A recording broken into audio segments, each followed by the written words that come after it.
Unmute. Yeah. Do we wanna just, I think it's just almost chair. yeah, Because I'm hoping we have a lot of people. That's my hope. Okay, so right now, here. we came early, so we'd, you know. Okay. get front and center. Turns, follow me. Hello, hello, hello, hello. Let's stay in the back. Okay. Yeah, Meet some over there. yeah. Put a lot in there, we can go ask them. Yeah, I know, I did that too the last time, didn't we touch it? Yeah, but you also gotta be careful that porous crust is shelf like the top. That's why we grab the top. And push the bottom. Yeah. And I gotta sign, What okay, time so do you this got? is the Zoom meeting. Okay. Then I should be able to do view speaker Yeah, my son. or view gallery or hide self view, Oh. hide non-video At participants. least they pay them a lot. Well, they paid me a lot of money for it. I'm tired.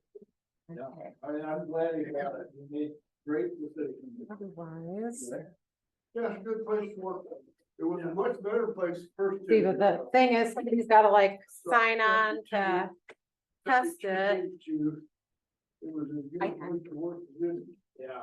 They all. I think. This is the B meeting? Yes, sir. Hi.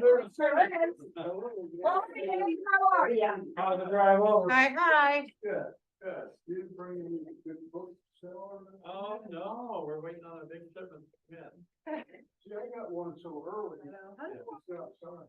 Oh, you should have brought it. I would have signed it for you. No, but keep it that way because that's like first edition stuff. Yeah, it is. I have a book that's not. Kelly Kenneth, Hi, Kelly. My lovely assistant Cindy. Hi, Cindy. Hi. Dave, I actually took one of your classes a long time ago. I heard. Oh, yeah, and we had him come when we were still at ISU.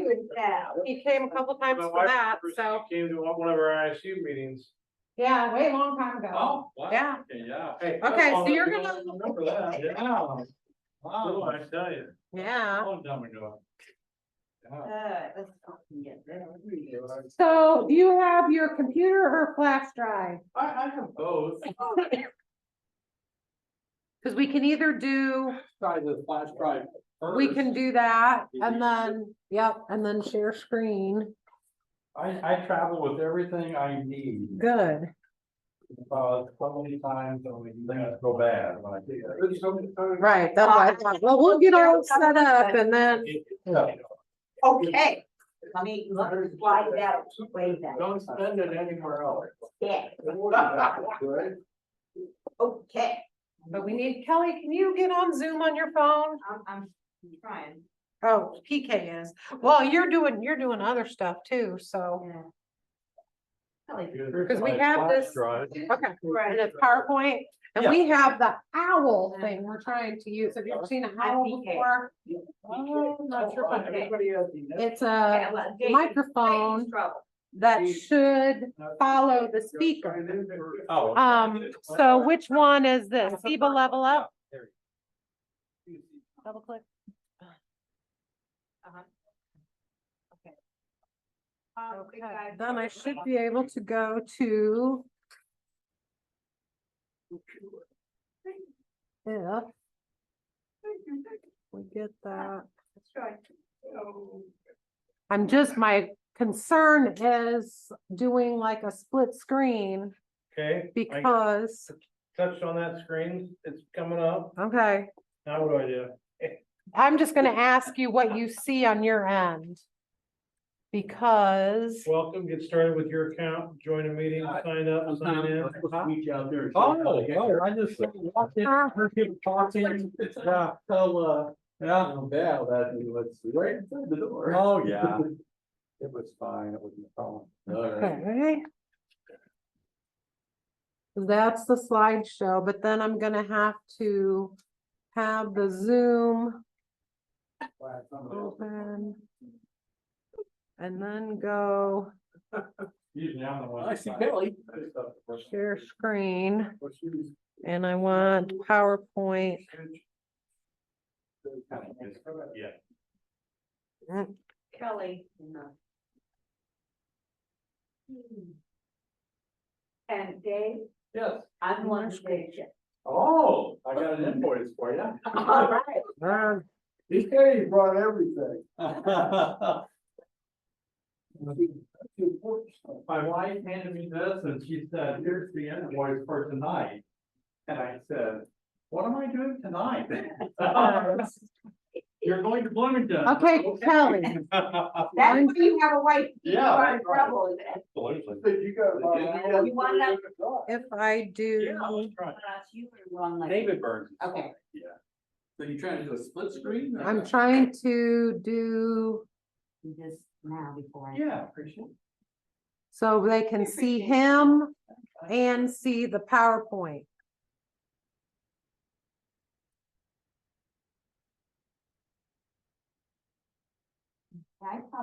Hi Tabitha, can you hear us? 14 years ago. Really? Wow, at Heartland, yeah. Yeah. You might have to unmute yourself so you can talk back to us. No, 14 years ago, my gosh. Gary, what are you doing? What are you doing sneaking in without signing in? She'll jump in. Because. Same with you, woman. I was signed, Yeah. Oh, you did sign in? I was signed for both of us. Huh? Oh, you're telling me. Go to the email. No, Oh, it just said okay. you have Zoom in your phone, Yeah, so so go to your email. PK should have sent you a thing with the link to the Zoom meeting.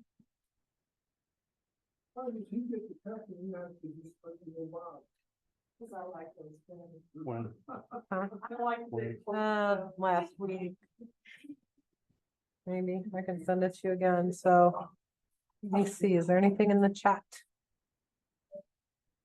Oh, boy, it was hot today. Sure, good morning. Empty it is. I get up at 6. I'm not sure if this owl is following whoever's talking. Are you following me, owl?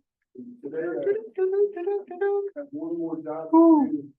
No, it doesn't look like it. Before it had lights on the, Okay, lights are on the side here. okay. I'm having a hard time joining the meeting. I don't know about you. Kelly, you having a hard time joining? I don't have the link. You said you sent me a link a week Make ago. noise. I'll look at Facebook. Get out early. Facebook, it was on- It was also an email, so. Yeah, so, yeah, it was CIBA. Go to CIBA. 90 degrees when I hit it. Man, I was so. We got a couple of people in my subdivision where they run the diabetes. Okay, go back to the email. They get out at 6 a.m. Yeah, that's what I'm gonna do. It's not letting me. Okay, it's from me. And we get out later, it's way too hard. Yeah. So I see the owl. And I see the presentation. Okay, A lot of traffic roads. so for someone online, they'll be able to see David and the, Yeah. Yep. I'm kidding. and I just put in the chat I was back for Um, 20. No, I to can't. let us know. We've got a Tabitha Berry's connecting to audio. Looks like you're connecting to audio. I said, "It's so nice, not a lot." So he's got it. Kelly, don't worry about it. Good, because he did. Yeah. I'm not sure if I sent it. It comes to me. the email. Yeah. That was, that's like, hear you. Okay, great. You all lose 8 tenths. Yeah. Okay. So you must have. Tabitha, test it out and see if we can hear you ask a question or if it's only gonna be on chat. I sent that twice. And Colin, I really 5 miles. he's looking for you. I got through. Hello, can you see there? Oh, I do hear you. Hey there. Okay. Thank you very much. You are our test subject. I'm okay with that. Say that again. You're on that way. I said I'm okay with being the test subject. Oh, okay, awesome. Thank you. Yeah, I don't, before it had lights on. Yeah, but it's, Well, if I stand over there and talk, and I stand over here and talk, it's good.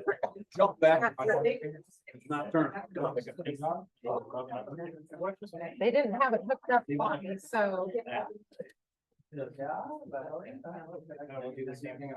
light's on here. I wonder if I have to have another, hold on, see if there's another little cord that maybe needs to be plugged in as well. Email me correctly.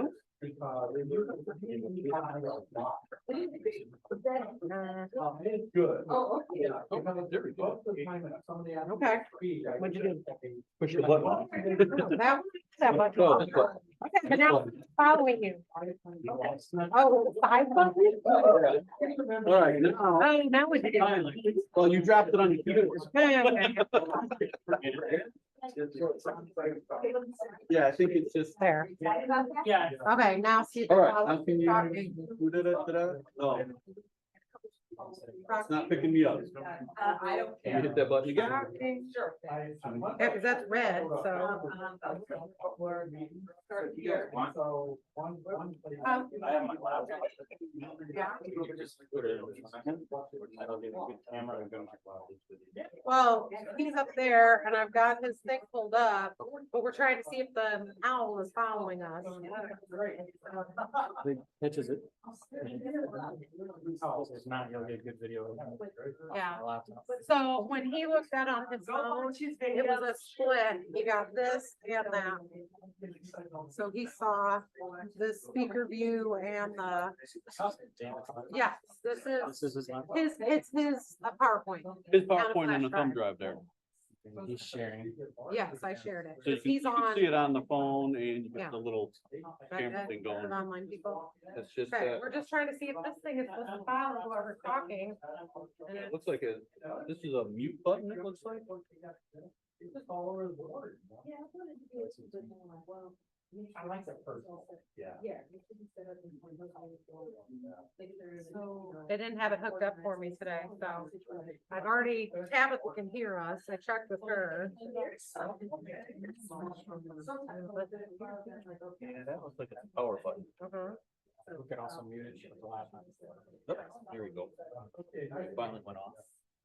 Okay, now Okay. see if it'll follow if Now. you're talking. Who's it following the speaker?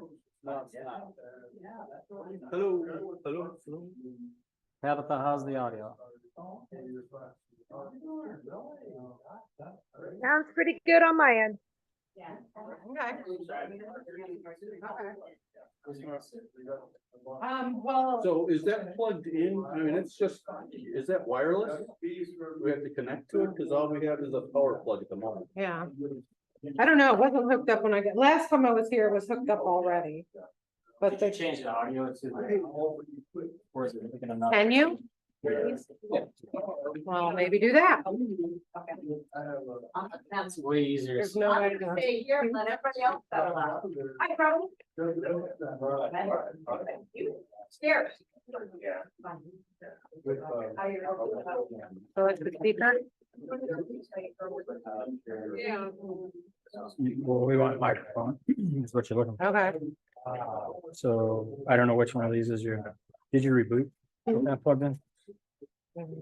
He turned it, this is. Cause it's playing audio through here. So Yeah. my guess is it's doing a microphone from here. Okay. Cause it says Wanted to speakers. do the owl, but there's no, it must be. Wi-Fi. I don't know, let's put him wherever he's gonna talk and do a sound check. Okay, yep. All right, Mr. Burns, can you stand over here and talk, or are we gonna have him? PK had said, oh, have the owl watch him over here, but it's not following. So, like, where you feel comfortable talking there? A laptop. Where would you prefer to stand and? Oh, I don't know, probably up here, I'm gonna be looking at my slides, so. Okay. Okay, Do you have a little thing where I can advance on or? I'm checking. Oh. Let's see if it works. Is there a- This is our only video if they wanna use it on TV. So that's how you do it. Yeah, If they use a laptop, then we'd be ready for it. So, we can switch it to that. We can do whatever you think. or if you wanna walk around. That'd be. Yeah. I mean, I think it'll be okay if you want to gesture or do something that seems. Oh, there I You'll am. be able to see, yeah. Yeah, so some people would be watching from. Can you guys hear David okay? I'll see the back of my ball. Well, that's what happens when you have to do it remote. I think we should prefer people are, made the trip here. Yeah. Is there a, Is there a what? usually there's like a little connector for this thing. A dongle? Oh, here, right here. Oh, there you go. And You're gonna make this happen yet, aren't you? I'm going to try my darndest. Yes, I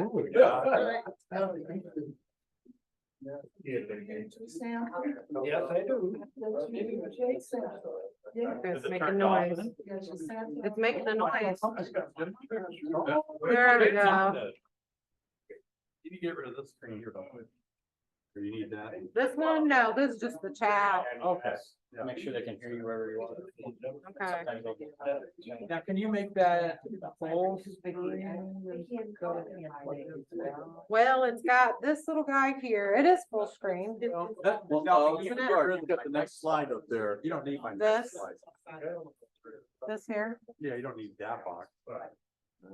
Let's see, we gotta go to fight. We gotta go back to view.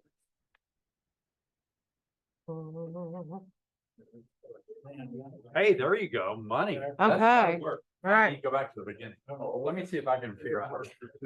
There's up and down. I'm not sure which way was up and down. Yeah. And then is this picking, is the owl picking up or? No, it's not. Definitely 1, 2, 3. No, it's still just, overhead. So this is wireless, it's hooked up. It's supposed to be. Only power connected. Yeah. Share sound.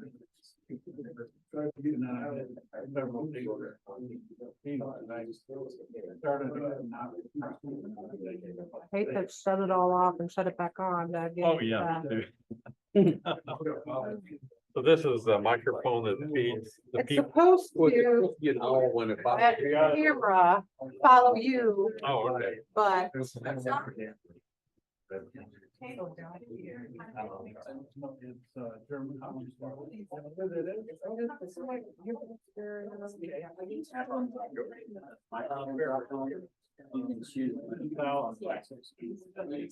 no, this one's mute.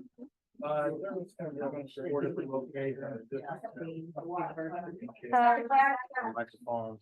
I don't know which one's that. If it is, any of those are.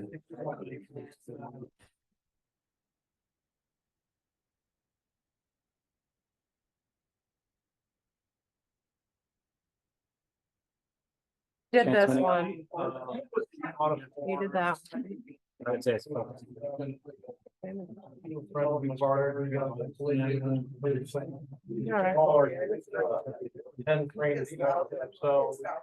I owe you for that, so we.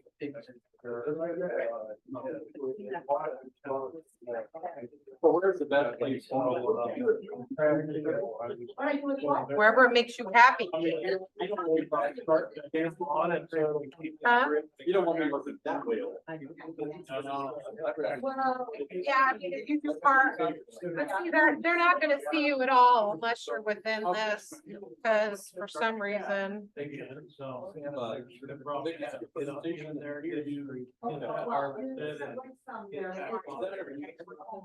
Yes, but. Oh, yeah. Yeah, that one, they're seeing them here, but it's not. Well, they're seeing. See, I can hear this. Yeah, it's. Yeah, oh my God. You don't want it, but you don't want a guy to film it? No. And I can't just plug it in. Oh, yeah, I'm trying to get plugged in. Well, it's plugged in, but plugging it into here. Likewise, I didn't have any problems, but that's. Said, so like, Jim's-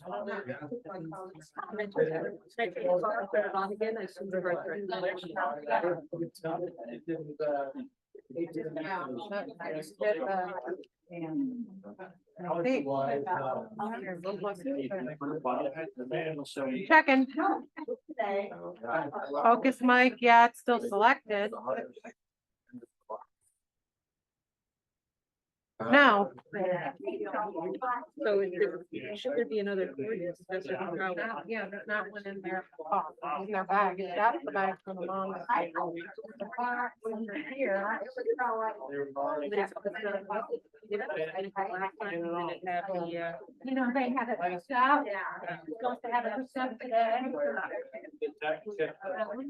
They did. Nothing was left back there.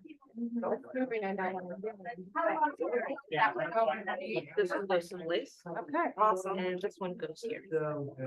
Take the village. I heard an owl. Yeah, I see your. Here, see the whole thing. You're very hard to get plugged in. Technology. Yeah, you stuck in the back.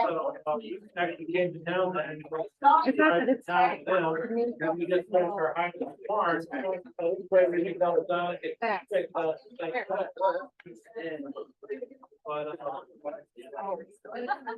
Maybe I held up.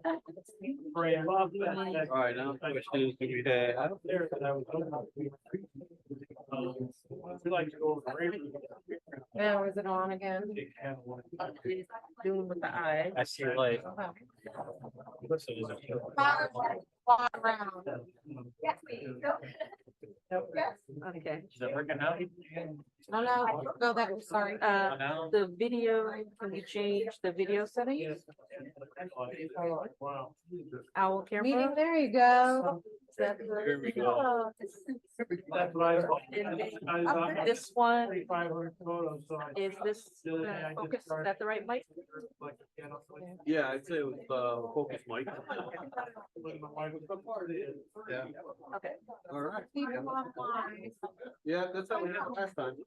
You get the little owl. Okay, then it's a little fake. And then it's on your side. We got somebody in town. Okay, still have their remote, their, on there. Tom, do you still have yours open on your, the online people are seeing? Okay, and I see you over there. Wow. You see me? You're there. So you see all this? Okay. Took a village. Yes, I'm up.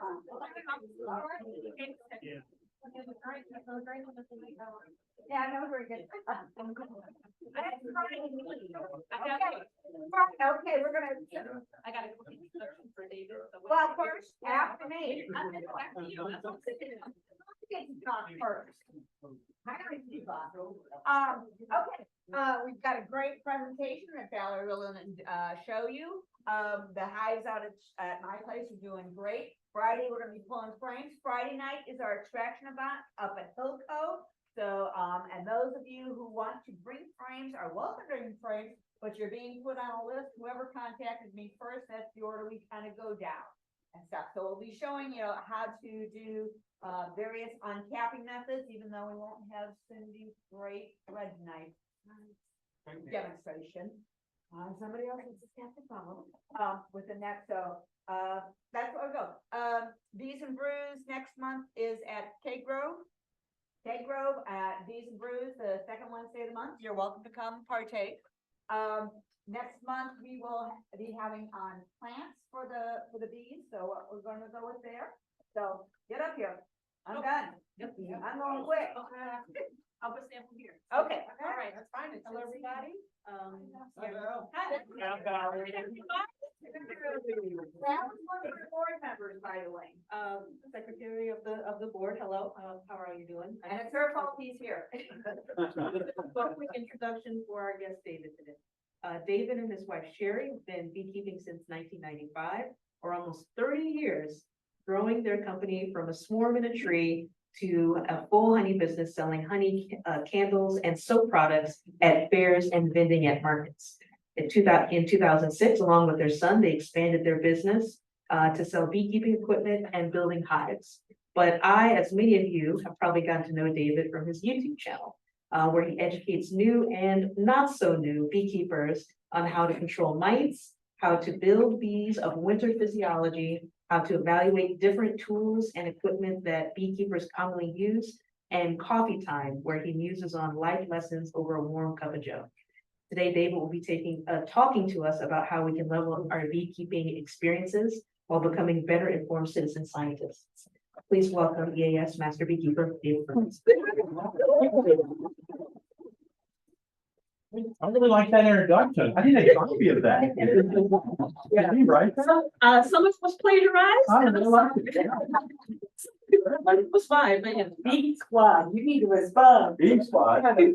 Yeah, well, good. Well, thank you for having me here. You guys are very close by. It was a pleasure to drive you here today and always good to be with beekeepers and welcome all the people watching from afar that can't join us. So it's good that all your great team was able to connect the internet and have all this presentation available for those viewing from somewhere else. So we've got a great opportunity today to learn a lot. Going to take you through a lot of information, and I want you to say open-minded. Beekeepers have to be open-minded. The only reason we are where we are today as beekeepers is because early on beekeepers were very open-minded, and so we don't want to get closed-minded. It's tempting to become closed-minded, but we need to be open-minded. Now, I want to talk to you today about leveling up. That's what I'm here to do. I'm here to encourage each of you to think about how can I be more than I am right now in the future in beekeeping? What do I need to do to level up? A lot of beekeepers stay in one place and they think they're leveling up, but they're actually just staying in one place. It's easy to stay a beekeeper and do it year after year, but you're never advancing. In other words, you can be, people say, how long have you kept bees? You could say, I've kept bees for 10 years, and you can still be a one-year beekeeper after 10 years. So you need to level up each year, keep gaining information. And the only way to do that is be open-minded and realize that beekeeping is actually fun. It's an opportunity for us to expand our thinking, to grow, and do a lot of experimenting. Most of the things that I've figured out myself is I went out there to the bee yard when I first started out, and I just started experimenting. Just started trying to figure it out. So that's what we're going to talk about today. So beekeeping really isn't rocket science at all. Maybe a little bit, but not really. So, uh-oh. You pushed the button. I know, sorry. All you have to do is bring my presentation Yep, back up. Yep. You had it there, but you pushed the wrong one, I think. Hold on. I've seen you at work before. I didn't know Oh. you're gonna, Screen 2 or screen 1? right down below. There you go. Yep. I think you double click. You should single click. One of these days. That was only a single click and we didn't get anything. Yeah.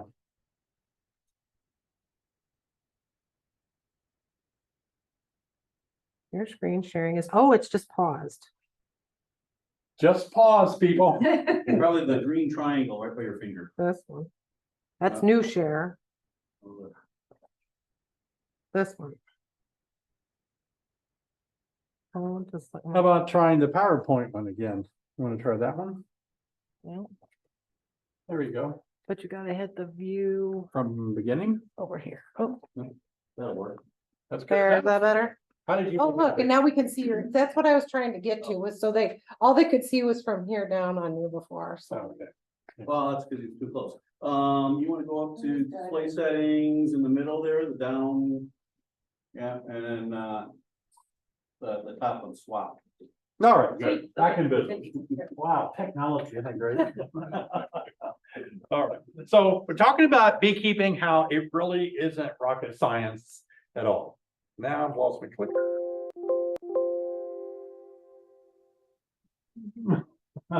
It worked earlier, didn't it? Oh, here we go. Going the other way now. It's going the wrong way. So here's a picture of me and my brother when we were little. Not really, but it looks a lot like us. I was a child of the 60s. So I, drank water out of a water hose, and I rode a bicycle without a helmet, and I played with dangerous toys. and all the objects in our house were very dangerous, and I cut my head open many times, had a lot of stitches because I fell on the really sharp edge of a coffee table. Back then, that's the life that we lived in. And where I grew up in the South, and everybody smoked. Every room I went into was, this is a layer of cigarette smoke, and every airplane you flew smoked. But anyway, back in the 60s and 70s, we really, as kids, were fascinated with becoming an astronaut. That was just like, wow, I want to be an astronaut when I grow up. Little did I know that I would outgrow the parameters for, I was actually too tall to become an astronaut, but back then they couldn't cram you in those rockets, but at my height. But we had a set of encyclopedias at my house. You know what encyclopedias are? Oh my gosh, that was the pre-internet, was the encyclopedia. And so like Britannian or something like that, and red and white, or red, green and white. And my brother and me, we would take those encyclopedias and we'd read everything we could about space travel. And we were fascinated. We were like, wow, this is really good. I want to be an astronaut when I grow up. So in the 60s and 70s, President Kennedy made a commitment that we would go to the moon in that decade. And so he had about, I think, 8 years to do it, or 8 or 9 years to do it. And it was just fascinating to think that that could be a pledge that we would one day go to the moon. Now, rocket science really isn't a thing. We don't have something in college where you can go and become a rocket scientist. We have engineers, we have people that, teach different aspects of rockets and all. But it all has to come together in a different way. So it's more glamorous than really what it is. But beekeepers and rocket scientists are very similar, and I'm about to show you why. Now, there's a lot of physiology that goes into psychologically, that goes into being a beekeeper. Like, you have to be to be an astronaut, you have to be tested psychologically. So you have to be a strong achiever motivation. You have to have resilience, adaptability, and high emotional stability to be an astronaut. Well, to be a beekeeper, 3 out of 4 is not bad. None of us are emotionally stable. I mean, going out there and working a high, need I say more, The fact that, we got into beekeeping has caused a lot of people to be suspicious of us right off the bat. So beekeepers, we really are adventurous. We are a creative bunch of people. We're resourceful. We think outside the box. We possess these critical thinking skills that are so important in beekeeping. And we really do explore in our own right. And every time you walk out to a hive, if you think about it, we are really astronauts landing on another planet, because we have this species that's different than us, that we are trying to help, we're trying to relate to, that we are trying to figure out how can we help them. They view us as from a distant planet intruding in their world. And even though we're trying to help, they seem not to want our help at all. In fact, you've probably met resistance every time you open a hive to some degree, it's stung or something. And that's how we would be if somebody invaded our planet. And, even though they looked different, they couldn't communicate with us at all, we would be suspicious and we'd probably put a fight about it. But there's no way that we can communicate to bees.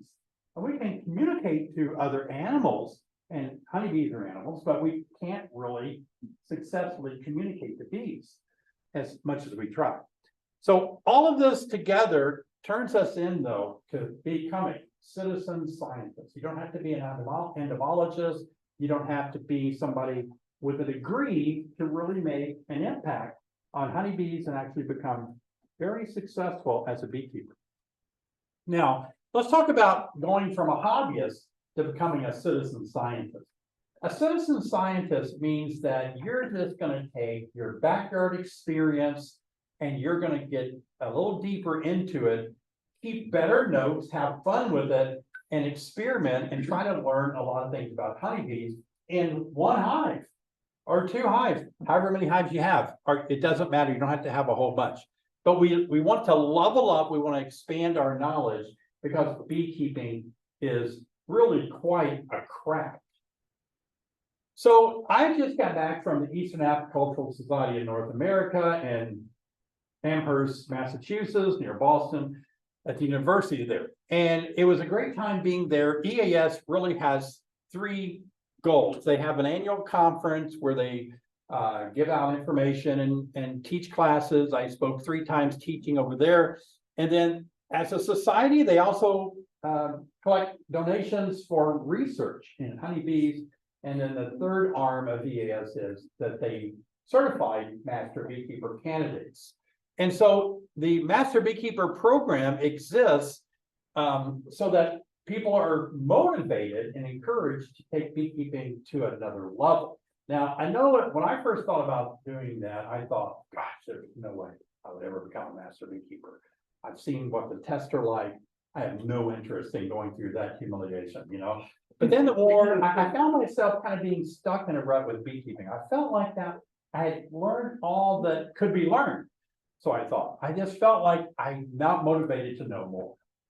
But in that frame of mind, I realized I was not really being as bold as I could be in working my bees. I didn't have the knowledge that I needed. This wasn't there in all areas.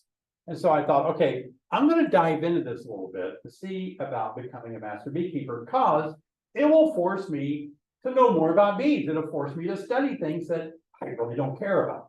I mean, we have to know everything about anything. EAS takes the approach when you go to be tested that you're saying that you know everything about beekeeping from its earliest point in history to its current moment now. Now, you don't have to pass 4 tests with an 85% or higher. So I tell people, I don't know everything. I know 85% of things. So that's, you know, a little bit of leeway there. But look at this part here. EAS does not train beekeepers. They don't have a program. They don't have an academic arm to you becoming a master beekeeper. You walk in there and say, I know everything. And they say, okay, we're going to test you then. We're going to test you with an oral test where you sit before 3 master beekeepers and they fire questions at you. And we're going to have you take a written test. We're going to have you take a lab test, looking through a microscope, identifying pathogens and what would be medications and all that. And then we're going to take you in the field and see if you know everything there is to know about bees and honey. So all those 4 things you have to test, but look at this. You have to learn through self-study. And that's amazing to think that. Now, is this being recorded? People can listen to it later. I want to, oh, okay. I try to be careful what I say now.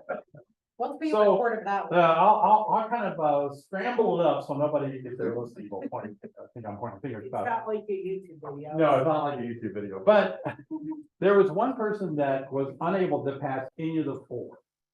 And this person said to me, I can't believe that because I have kept 70 hives for 8 years. How could I not pass any 4 of those tests? And it's just amazing. And one of the items that you have to develop, we can present any kind of items that imaginable in beekeeping and say, what is it? How would you use it? When would you use it? And there was one item that he had never seen before. When I took my test, they had a bolt off of a old Cowan uncapping machine that uncaps, you know, honey through a machine and all that frames. And it was sitting there and it said, what does this bolt go to? It's a bolt, people. Wow, that's how you have to know everything, right? I would have flunked it at that portion, except I had that bolt. It's a bolt that adjusts the floating blades on the uncapper when a frame goes through. So anything is fair game. So don't throw out the window or put out with the bathwater this idea of the importance of self-study. Because, you know, I went to public school, but I would have been a much better candidate for being homeschooled. Because I would go to school and sit in class and the teacher was just, you know, doing this up front and I didn't really hear a thing she said. But on my own, I can learn a lot. I'm really good on my own. So don't get discouraged. Be encouraged that you can learn a lot. And one of our team leaders had this that she said about candidates. And basically she said, we gain our knowledge by independent studying, by reading, by experimenting, exploring topics, evaluating information and sources. So all of this is what I want to bring you down to today is that you can really learn a lot by just pushing yourself a little bit further and to know more. And it's valuable to know as much as you can about bees. Don't think it's not. Now, we think of beekeeping as a recipe. Dr. John Zavishlak and I are writing a book on beekeeping by the numbers. Because John and I spent a lot of time talking about our frustration that beekeepers always want the number. They always want the date. What is the exact date that I should do this? What is the exact time that I should do this? When? How much? What is it measured? Now, there are numbers to beekeeping, right? 1-to-1 sugar water, 1 part water, 1 part sugar, 2-to-1. You know, there's numbers of how much you use your treatment, how many days your treatment stays in there. But a lot of people want to know a number. Now, are any of you Bee Team 6 members here? I have a mentorship program where I mentor people across the country. And what I'm trying to do with my group that I've mentored for 7 years now is it's easy for them to want me to be their beekeeper. In other words, they have a hive, maybe they live in Montana. They have a hive, and if they're wondering what to do, they just call me up and say, what should I do? Well, that's me keeping the bees remotely for them. I want them, mentor means I want you to learn. I want you to experience, you know, I want you to first tell me, what would you do? What do you expect needs to be done? And then we can talk about it. So I don't want to just be an answer person. Beekeeping is like that though. A lot of beekeepers today, and I've been beekeeping since the early 90s. But beekeeping today is sometimes one person telling another person what to do. And if you trace it back, well, where did you learn that? Well, Bob told me. Okay, then you go find Bob. Bob, who told you? Sarah at the Bee Club told me. And you trace it back and it has no validity to it all. It's just been people telling people all along. And if you ever want to say, well, why do we do that? But you don't know why other than somebody told you to do it. Beekeeping by the numbers doesn't always work. Beekeeping is actually more, it's actually, we got a little box in the way there, but it actually is science and art. On the far right, I think you can just hit the X. Oh, I'm gonna make it all go away. Ooh, that wasn't impressive, was it? It's not showing up on the PC. Okay, that's fine. I could read around it, but beekeeping is a craft. It, you know, it is science, but it's more than science, it's art. And if you haven't experienced that yet, you're gonna reach a point, if you just keep bees long enough, you will just mysteriously enter into this phase of saying, wait a minute, I'm starting to get this. And it takes about 5 years. Oh. It really-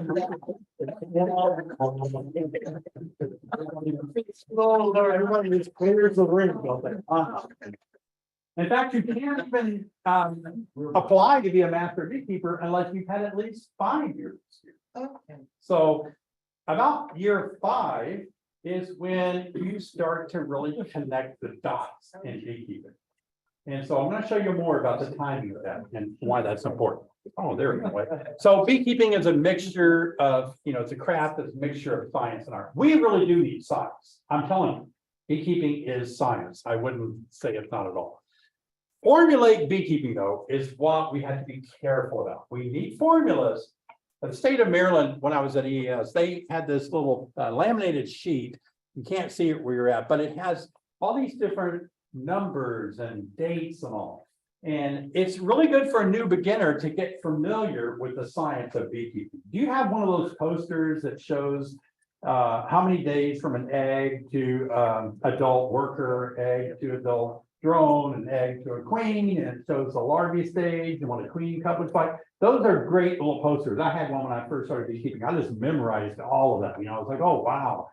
21 days to be a worker, 24 to be a drone, 16 to be a queen. Just all this information is so fun for me to learn about beekeeping. And for the most part, bees are right to the number, you know, within a few hours and how they progress. But there's math to beekeeping. Beekeeping really isn't so much a recipe. It's not cookbook science. So that's the part where beekeepers get really frustrated.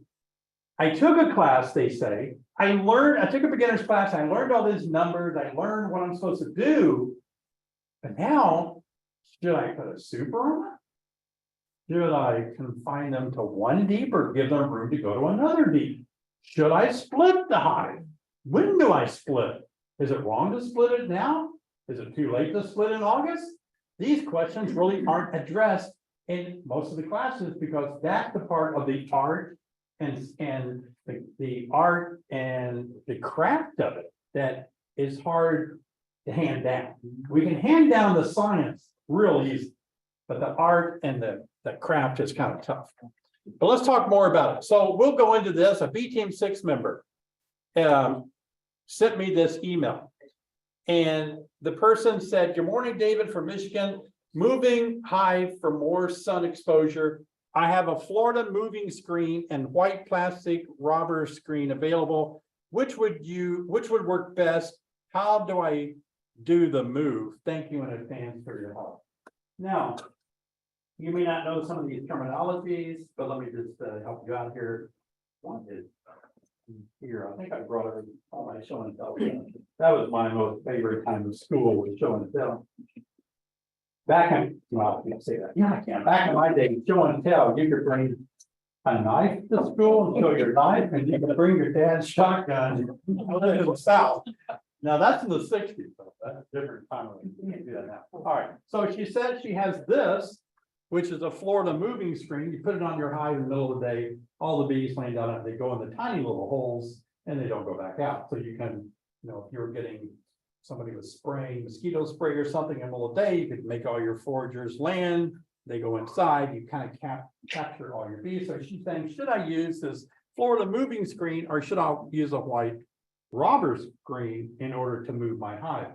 Now, there's a lot going on here. So this is one of those questions like they don't really teach in a beginner's class, but actually there is some science to this that's pretty easy to figure out. So let's unwind it, right? All right, you're going to help me. So she was wanting to move the hive for more sun. So maybe somebody told her that if they're in the direct sunlight, she'll have less. Oh, wow, you're great. Yeah, you'll have less small hive beetles. You have less insects because, insects don't have fun out in the dead sun like we don't either on a day like today. All right, so she's maybe wanting to move them out of a shady spot. And she's thinking she can go out there and just cover them up and move them. And she didn't really say how far, but she's going to move the hive out in the sun. So the problem is bees, fortunately, are really good at finding their own home. So the minute those foragers get old enough, about day 23, they're going to take an orientation flight. You've seen those that was fly around the hive for 1 or 2 days. They do circles. They actually fly and look at, measure, and just look at the hive. It's quite interesting to watch them. And then they kind of fly a little bit further out. Early foragers really stay very close to home. For a day or 2 or 3, they only go 10 to 20 feet away. Flower. I mean, they're just like out there going, "Mom, look at me. I'm going to the clover over here, 10 feet away, Wow, good for you. That was good." Eventually, they have to take a big circle flight and venture off 2 to 3 miles away and find their way home and to the exact location because they're not going to be welcome to any other hive. So in this case, all these bees had memorized their location. If she moves them more than just a few feet, those bees have no way of finding their home. Isn't that amazing? No way to find their home. You would think, are they idiots? It's right there. If somebody moved my house 6 feet, I might think that was funny looking, but I could still see the house. Bees, I've moved hives before like that. Bees will come back and hover where their house is and protest. Like, we're not going anywhere until our house comes back. We're going to just fly right here. This is where home is. So this is one of these questions like I'm pondered about. How in the world do I help anyone understand this whole concept that if you want to move it more than just 2 inches a day to that sunny spot, it's not going to work. And if you want to move it a lot, you're going to have to pick the hive up, put it in the back of your pickup truck at night, closing it all up with maybe the robber screen, and then put the hive 3 miles away at least, and leave them there for 2 weeks. 2 weeks later, move them back to your place in that nice new location. Now, the reason we're doing that is because 2 weeks away, the older foragers kind of die anyway, because if they start foraging at day 23, and they're gonna die at day 36, they're only flying for 13 days, which is basically 2 weeks. So the new foragers that have started to take an orientation flight in the new location, they're gonna be moved back, and they've never seen your place before. So they're just gonna take a new orientation flight, because the first time they fly out, they say, I'm totally confused. I don't know what to do. Let's just redo this, you know? In other words, you hear in their mind, recalculate. Recalculate. With those phones. Recalculate. Okay, so we need to do more with the encouragement of personal growth, you know? We need to say to this person, what would you do and why do you think it would work? What do you do and give me the science behind it. Like you can give somebody a math equation and they can throw an answer up there. But then, you know, if you ever work with children, you want to say, show me your work. I want to see where you got to that number to make sure you didn't ask Alexa or do it on a calculator. Show me your work. So in beekeeping, I think sometimes we need to put a little bit more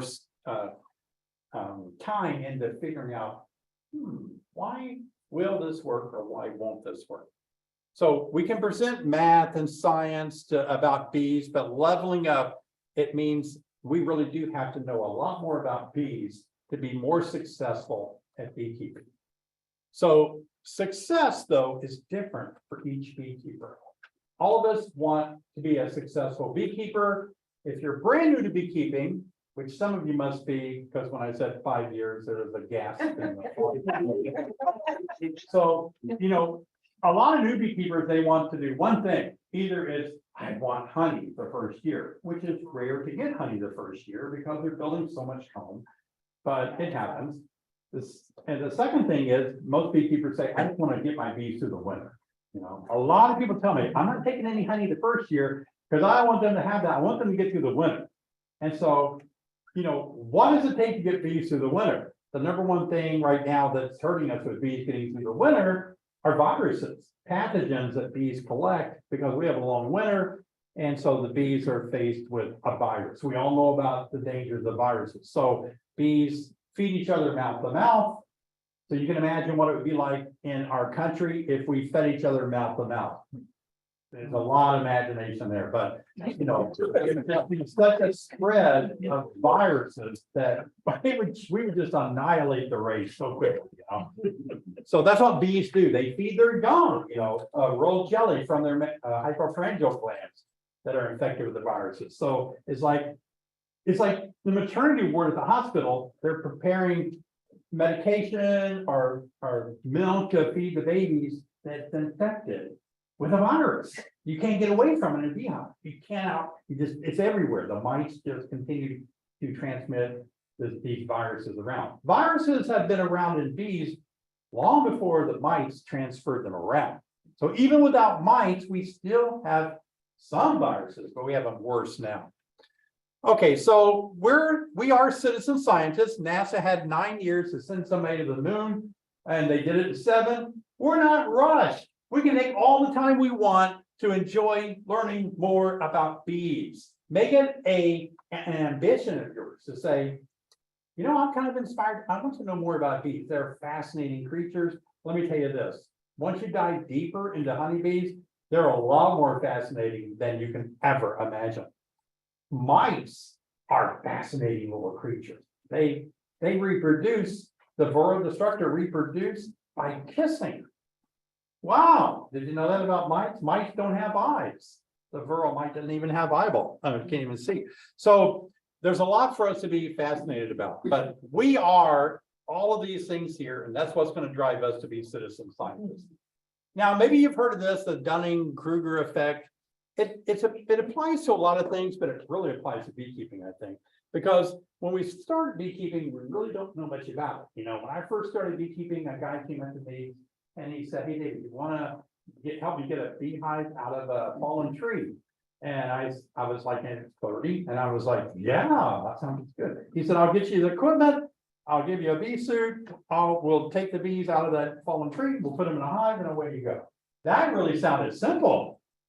And so threw everything in his truck, showed up at the fallen tree, And he got me all suited up in a bee suit. This is all new to me. I know nothing about beekeeping back then. And he gets his chainsaw out, it's a big fallen tree, and he says this: "If you see me run, follow." And I said, "If you see me run, I'm gonna be way ahead of you." And so I was just blown away when he took that chainsaw and went into that tree because the bees lit us up. And I thought that's what bees were like, right? And so we did. A few times we ran into the forest because the bees were so angry with us. That's a tough way to start beekeeping. I didn't know any better. And those kind of moments where you're starting out like that are tough. So I didn't know anything when I started beekeeping. I didn't know you could buy a package. I thought you had to saw them out of a tree. And my bees, even though they're changing and they're dying every 36 days, those bees remembered me for years. How do they do that? Is there a picture of me inside there? They hate me.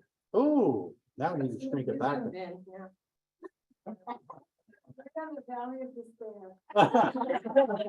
Right in the valley of despair. Where's the? It was so easy to go closer, wasn't it? It was, let's see. Let's try to back up and go forward. Maybe things will wash away. Oh, there you go. It did work. Oh, Yeah, okay. perfect. So I won't touch it this time, but anyway, starting out knowing nothing, and then all at once you start beekeeping, and a lot of people start beekeeping, they think they know everything. They really do. I've taught a lot of basic beginner classes and in person, and a lot of people come to the class thinking they know a lot. But actually, you'd be surprised at how little you do know. You know enough to get rolling, but you don't know that much. And what happens is, along here, you start dipping down because things just aren't making sense anymore. I don't remember what they said in class. I don't really know what to do. So many people right now who have kept bees a year or two are sending me photos of the bees on the outside of the hive. The bees, why are they say, why are they washboarding? They use words like, why are they moving back and forth? Why are they vibrating? They're washboarding. Why are they bearding? Are my hives gonna swarm because they're bearding on the outside? That's a real common question from people that have kept bees a long time. They're bearding on the outside because it's hot on the inside. That's the only reason. It's hot. And we're gonna burn the brood up with your hot bodies in here. So get outside and go sit on the porch a while. As simple as that. They're vibrating back and forth because we have no clue. We're so brilliant when it comes to honeybees, but we have no clue why they do that washboard thing. I personally have studied it vigorously, and I can't figure anything about it at all. Okay, so after the Valley of Despair, though, a lot of beekeepers will quit about right here. And then, but over time, you can develop this slope and enlightenment where you can kind of plateau in a sustainability. You start learning things about bees, you learn from a few mistakes you make and things get better. Now, Randy Oliver, famous beekeeping scientist, kind of took the same thing and added his little touch to it. But he said, you know, beginners, about year 3, they're the peak of their expertise. And then they are know-it-alls after year 3 because they've been to all the conferences, clubs, and they've had a lot of more information given to them. But then the 4th year, they kind of bottom out, and he calls it the pit of despair. After 4 years of losing bees, 4 years in a row, your significant others will say, I thought this was going to make money. This has become a bottomless pit. I thought we were going to get honey, and we haven't even got a drop of honey, and every year you keep buying and paying for more bees. So that's kind of this is where all the divorce happens right here, separations, and things go bad. But if you can get through that, that's all you say you need to be a beekeeper 5 years for becoming a master beekeeper candidate. You start to learn things. You start you have this ability to start adding knowledge. It is like a snowball going down a hill. It collects more snow and gets, going faster. So beekeeping is a lot like that as well. Well, what keeps us from leveling up? Actually, new beekeepers often chase the newest things. We do that in life, don't we? Newest fads.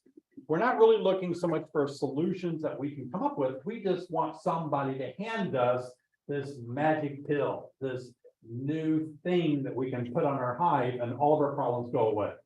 And, you know, that's what keeps so many things going today. Sad to say, that's what keeps, well, I'm not gonna say that. But, so we have to be careful. There's a lot of things that we can do that we're wasting our time chasing all this new equipment, this new fads. People email me daily, so many times every day and say, have you heard about this? Have you heard about this new item, that new item, this new thing, that new thing? And I walk through vendor aisles at conferences and I see all these new things that they're presenting to beekeepers. And I understand, you know, today people need to make money. I get it, but sometimes I have to bite my tongue because I just know there's no way that item will work. There's just no way. It's flat out no way. But everyone will buy it and load it up because of a claim that says if you put this on your hive, you'll have this and that and so on. It's like queens, for example. A lot of new beekeepers will face, I don't want to embarrass you if you're in this category, everyone's in that category, but at one point you have this idea that if I could get a better queen, then all my problems will go away. A better queen, a mite resistant queen, a queen that makes more honey, a queen that does this and that, a queen that overwinters well, you know, a perfect queen. Bad news for you, it isn't out there. There's no special queen.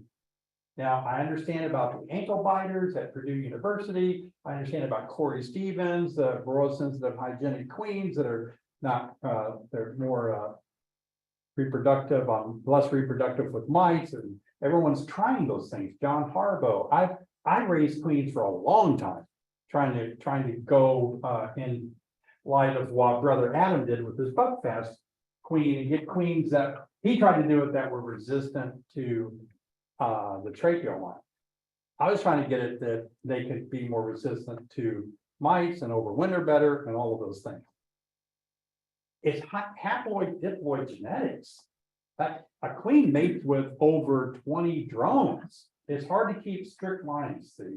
Even if you instrumentally inseminate, that queen is likely to die within a year or two and be replaced by another queen.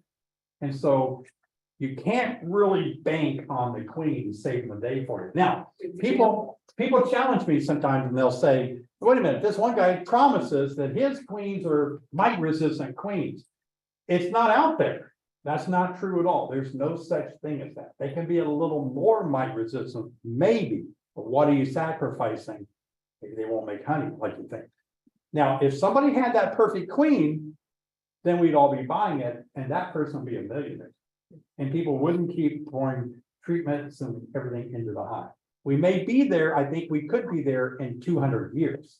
I think that's a possibility. Not in our lifetime.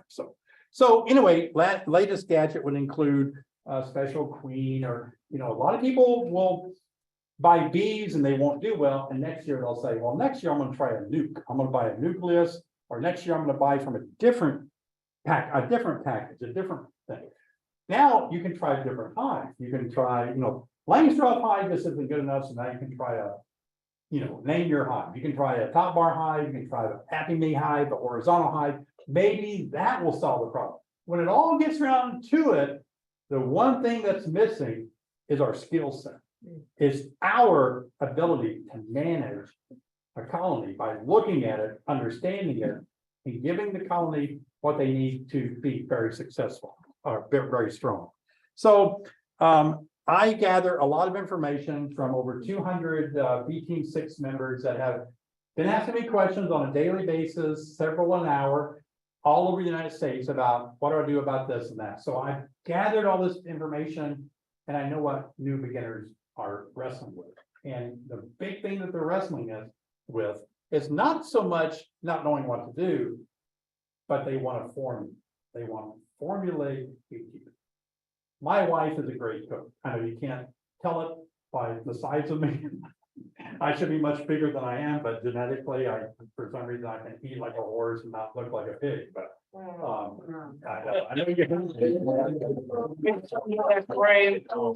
my wife, on the other hand, has to work really hard. She can gain 10 pounds by sniffing a piece of cake. I can eat the cake and lose weight. She hates me. So anyway, my wife is a great cook, and she can go into the kitchen, always been this way, Her grandma taught her to cook, her mom taught her to cook. It's just everything, you know, she's great. My wife sometimes will take a recipe and she has this attitude like, that's stupid. I wouldn't do it that way. I mean, she'll use it as a guide, Yes. but then she knows I'll use less of that. And I wouldn't cook it that long. I'd put more of that in there and it comes out tasting 10 times better. That's the kind of beekeepers we need. We need a beekeeper that, yeah, they know the formula. Yeah, they know the science. Okay, they have the recipe. But there's a point when your bees say, hey, your recipe might be good in a book, but we're out here in this box. We need something different than what that recipe said. Bees don't read the same books we read. And so their lives are a little bit different sometimes. And all this information has led me to understand that I've got to really help my Bee Team 6 members get their feet wet on messing up. You gotta mess up. My wife has messed up in the kitchen a lot, I bet, before she ever figured out, well, that was way too much salt. You know, it's just that moment when you think, wow, this doesn't taste good at all. We gotta do something different next time. Throw that out and try it again. Beekeeping is like that. So I'm gonna give you permission today to mess up. What I want you to do first, I want you to build your own bee lab. That was the very first thing I did when I started learning more about bees. Now, obviously, we're very limited in money, even though we spend thousands a year and endlessly throwing money into a bee hive. But we're still tight. Well, beekeepers are tightwads, believe it or not. We're a little tight on our money. We may have money, but we don't like to spend money on it as much. So anyway, a bee lab. I'm not talking about something like this. This would make a good bee lab. I've been to a lot of bee labs. I've been to the Beltsville, Maryland Bee Lab. And you know, it's not much different than this room. I've been to some bee labs that are a tenth of the size of this room in universities. But you know, they may have a microscope, stuff like that. You don't really need a big room. You need a little closet or a corner of your garage or something like that. And what you want to do, you may not be able to do it this year, but next year, I want you to make yourself a 5-frame nucleus. Now, this can be called a nuke or a nook. People say that both ways. And technically it's a nuke because it's a nucleus. But if you have to say nook, you can say nook. It's like propolis. It could be called propolis. Propolis or propolis. Scientists say propulus. Scientists say propolis. Beekeepers say propolis. So it's a little different there. We can go larvae and larvae. You know, all these things really don't matter. That is a nuke. It's a 5-frame nucleus. That's going to be your bee lab. This is going to be fun. Take notes. You establish a 5-frame nucleus hive next year, and it's smaller, it's easier to work, it's manageable, and I want you to be in it nonstop. Every time, like right now, look, let's face it, you have a hive or 2 or 3, 4, 10, whatever, but let's say you're a new beginner and you have a hive, you don't want it to die. So every time you go out there, you're kind of being real careful, gentle. Oh, I don't want to kill the queen. And you don't want to come back to your nice club here and somebody says, hey, Sally, if your name's Sally, I just made that up. But Sally, how's your hive doing? You don't want to say, it died. Oh, you're a loser. You're a terrible beekeeper. You may not be allowed back in the club next month. Done with it. Wrong. I know, I feel terrible. And you know, when I first got into beekeeping, there wasn't that many women in beekeeping. Like a club like this, there wouldn't be a woman there. It'd be all grassy old men. Just be really grassy old men, and they wouldn't tell you. I was a young guy, and they didn't tell me anything because they were afraid I was going to steal their special honey place or something. And it was before the internet, and I couldn't get information about beekeeping. There wasn't a lot of clubs. There, you know, I had my encyclopedias, but what good is that, right? They're outdated because my mom and dad were too cheap to buy a new set. But, you know, it's hard to learn about bees back then. Like compared to what we have today, amazing. Just think of all the information out there today, but still, this is where you're going to learn. You put that 5-frame nuke together, I'm telling you what, and when you have 30 frames, 2 deeps and a super, it's hard to get in there and do a lot of exploring. If you're a little nervous, you're going to kill the queen. If you're a little scared, they're all going to kill you and drag you off somewhere. So you're like, oh, I don't know, I want to learn more about bees. I just want to watch them, but they're so angry if I keep them open too long. And so this little 5-frame hive is gonna be your hives that you can mess up. If you have permission to get in there 5 times, 10 times an hour if you want to. And just look. Learn to find your queen over here. You only have 5 frames instead of 30, right? Isn't that great? You just find the queen.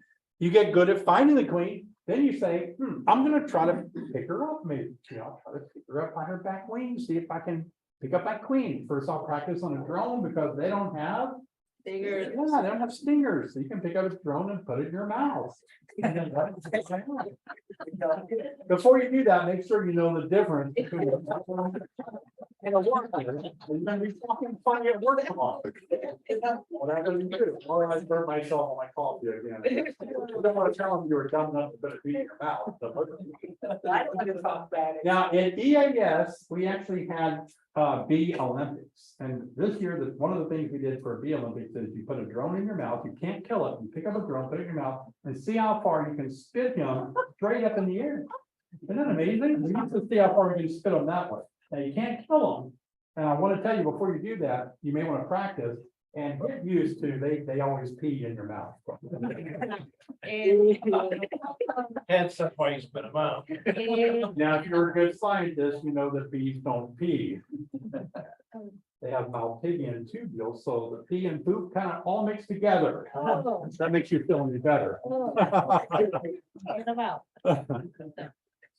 So in this little 5-frame nucleus, this is gonna be your bee lab. This is where you're gonna learn so much. Okay, it's like, I'm gonna go out and play with my 5-frame nucleus. I'm gonna see what bees do. Take a frame out, move it over your picnic table, just sit there, put some readers on, look up close, watch what they do. Oh, here's one coming out. Here's one doing this. What does it do when it first comes out? Let's watch and see, you know, it's just fun. Just do these little experiments, observe it, experiment, have a lot of fun with it. And one of the other things that really is a great addition is a microscope. And that's because bees are very small to us and it's hard to see everything. There's a $33 microscope that I bought and I've had so much fun. Now I've got the big expensive lab microscopes, you know, for looking at nosema spores and all that, dissecting microscopes. But this little thing is so fun. You need to buy that. It may be, somebody told me it's less than $33 now. But anyway, this is a picture I took of a bee. This is the pollen basket. It's really not a basket, just hairs on the back legs. So when bees go to flowers, they gather up some pollen, they take a little nectar from the nectaries of the flowers, and then they mix it with the pollen. So it's kind of a little bit sticky and it attaches. They just move it with all their other legs to the back. And that way they can bring this protein back to the hive. So, but you can take that little microscope. And one of the things you learn, if you've never looked at bees under a microscope, is that very hairy, like a dog. They're very hairy. Hairs everywhere. They have hairs on the facets of their palms. There's like 1,500 facets on each compound eye. How many eyes do bees have? What do you think? 5. That's you think 5's a good answer? We have $5. $5. He'll give me 4. You know? Anybody else? What do you think?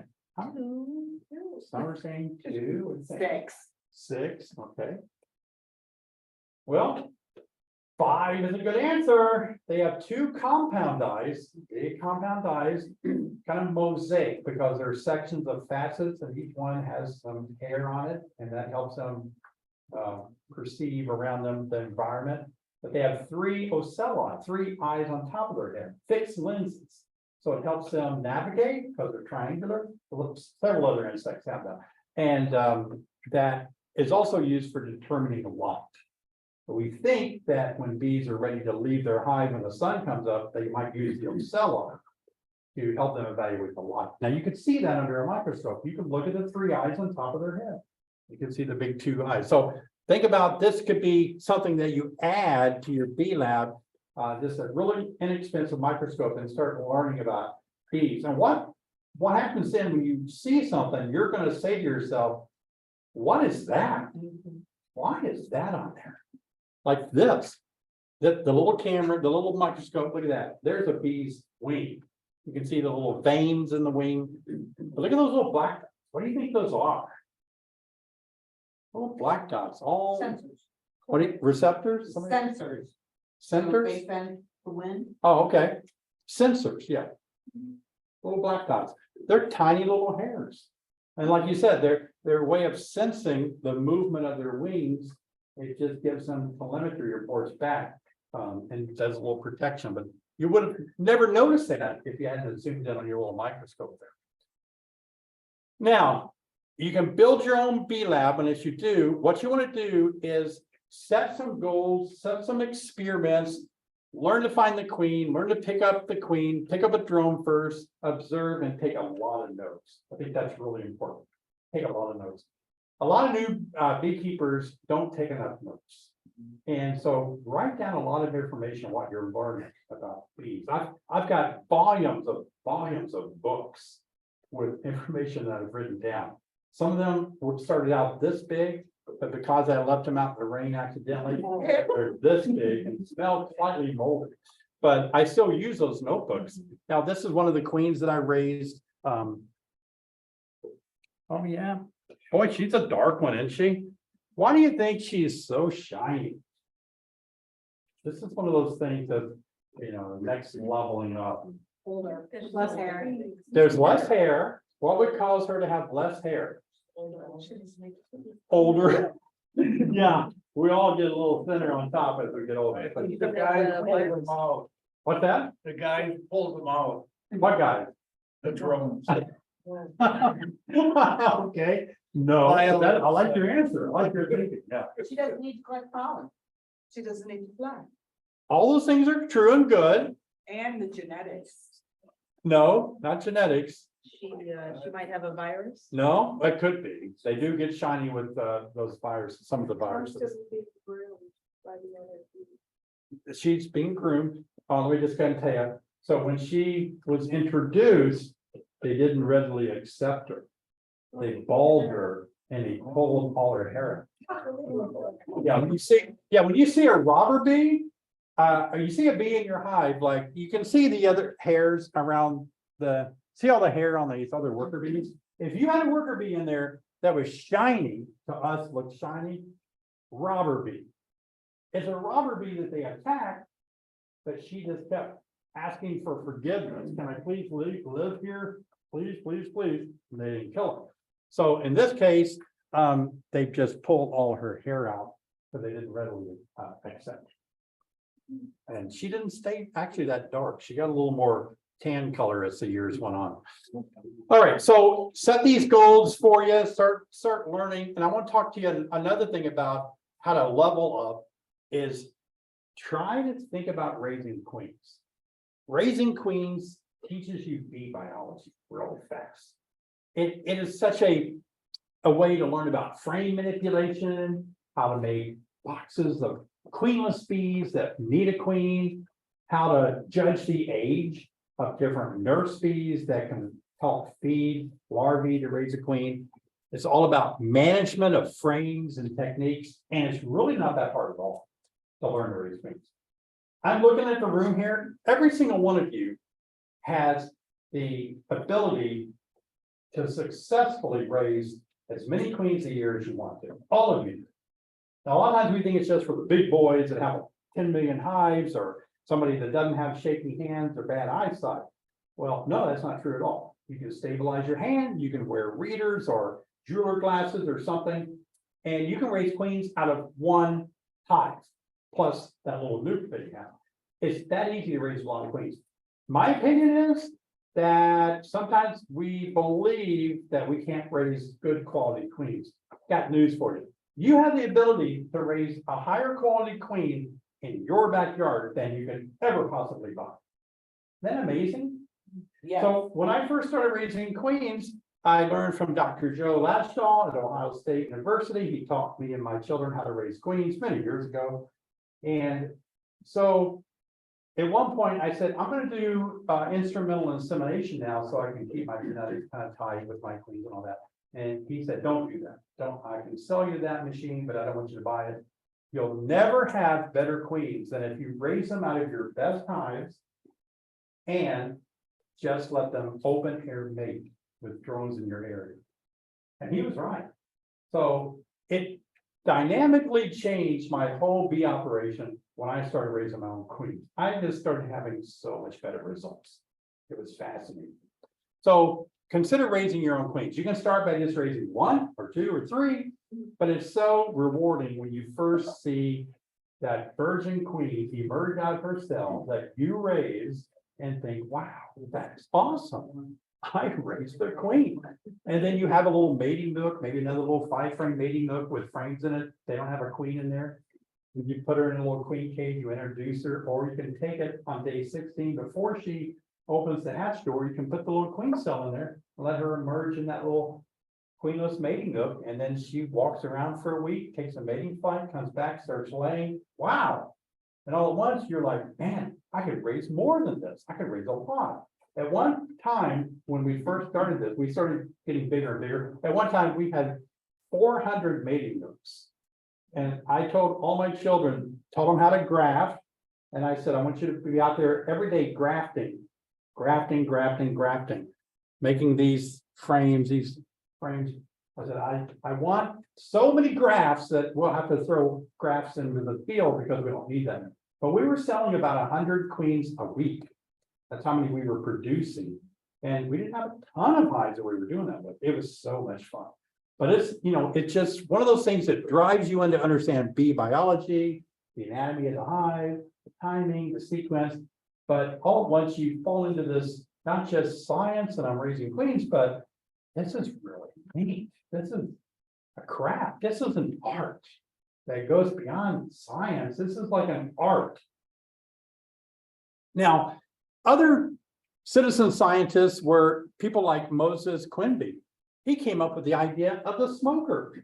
Before then, I guess they were just blowing tobacco and cigar smoke in there, which is a neonicotinoid killing our bees. And then Reverend Langstroth, before he invented the Langstroth hive that we see here, now they were keeping them in skips, upside down baskets and burning them almost every year just to get the honey out of them. So, any of us here might have a great invention inside of us in beekeeping that we haven't discovered yet. So don't think that you don't have the potential to take all of this and level up to where you can put more time and energy into learning more about bees yourself. So last thing I want to leave you with is we do have a lot of information on beekeeping, a lot of books, a lot of YouTube videos. And what I want you to do is I want you to learn as much as you can from you. I want you to be out there with the bees. I want you to watch bees. I want you to leave the science, have access to science, but don't just be a scientific beekeeper. People that have ever kept animals, you have to know more than just the science of that animal. Let's take a mom, for example. A mom can look in the face, dads too, but moms especially, can look into the face of a child and say, honey, you don't look like you feel it. How does a mom know that? Or how does a mom know this? You're lying. Oh, how does a mom know that? It's like, really? I was just holding such a poker face and I'm lying, you know that? But there is something about that connection with a beekeeper that as you keep bees for a while, 5 or 6 years, all at once, I can open up one of your hives right now and just from my years of experience, it sounds very arrogant, but it doesn't take me long at all to say, oh, I see this, or I see a lack of that, I see you don't have enough of this. Where a new beekeeper just doesn't have that ability to do that yet. They don't know how to apply those principles yet. So you'll learn it by just going out there, watching, learning, reading the frames over and over again. Very good. Well, I had a lot of fun talking to you guys tonight, and I want to have a time for questions where you can ask me any questions about beekeeping if you want to tonight. Yeah. Okay, so you raise queens and you got all these extra queens, but you don't need these queens. What do you do with them? There are several things you can do with extra queens. You can make your own splits, like in the spring, if you had a queen, you can multiply your own operation. Obviously, you have a bee club here, so you can let people know you have queens and you can sell them to your club here. Or in the case of what we did, we started selling them online to beekeepers across the country. And we didn't know what we were doing, but I knew enough to think I'm going to ship these, right? I'm going to ship them. And I learned a technique that nobody told me about. because my colleagues were having trouble getting their queens to the customer. And the queens would arrive dead. Anybody ever received a dead queen in the mail or something?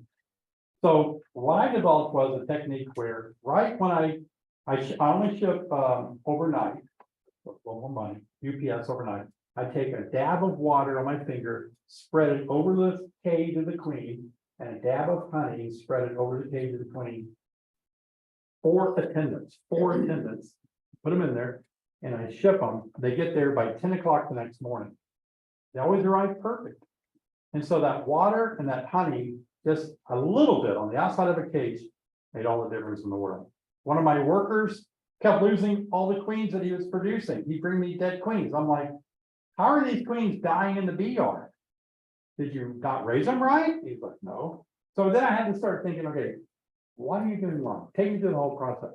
Here's what he said. I capture the queen, I mark her, I put her in the cage, I put 4 attendants in. Great. Where do you put her after that? On top of the hive. Ah. In the direct sunlight? Is that wrong? It's very wrong. So he's just laying his queens on top of the hive and picking them up an hour or two later. It's just way too hot for them to be up there on the top of that sun like that. But then please always keep your queens in the shade. So yeah, selling them online, if you wanted to sell your, wow, there's such a demand for queens. It's amazing. We can't produce enough queens right now for the beekeepers' demands for queens. Yeah, good question. What else? Throw me another question. Give me a hardball or something. What kind of struggle do you have? Do you want to requeen every year? Requeen every year? I do like to requeen every year. But I'm willing to go 2 years. Like this year, all my queens are left over. They were new last year, right? So I requeened like before June the 21st. So this year, they've just turned a year old. I'm willing to go another year with them.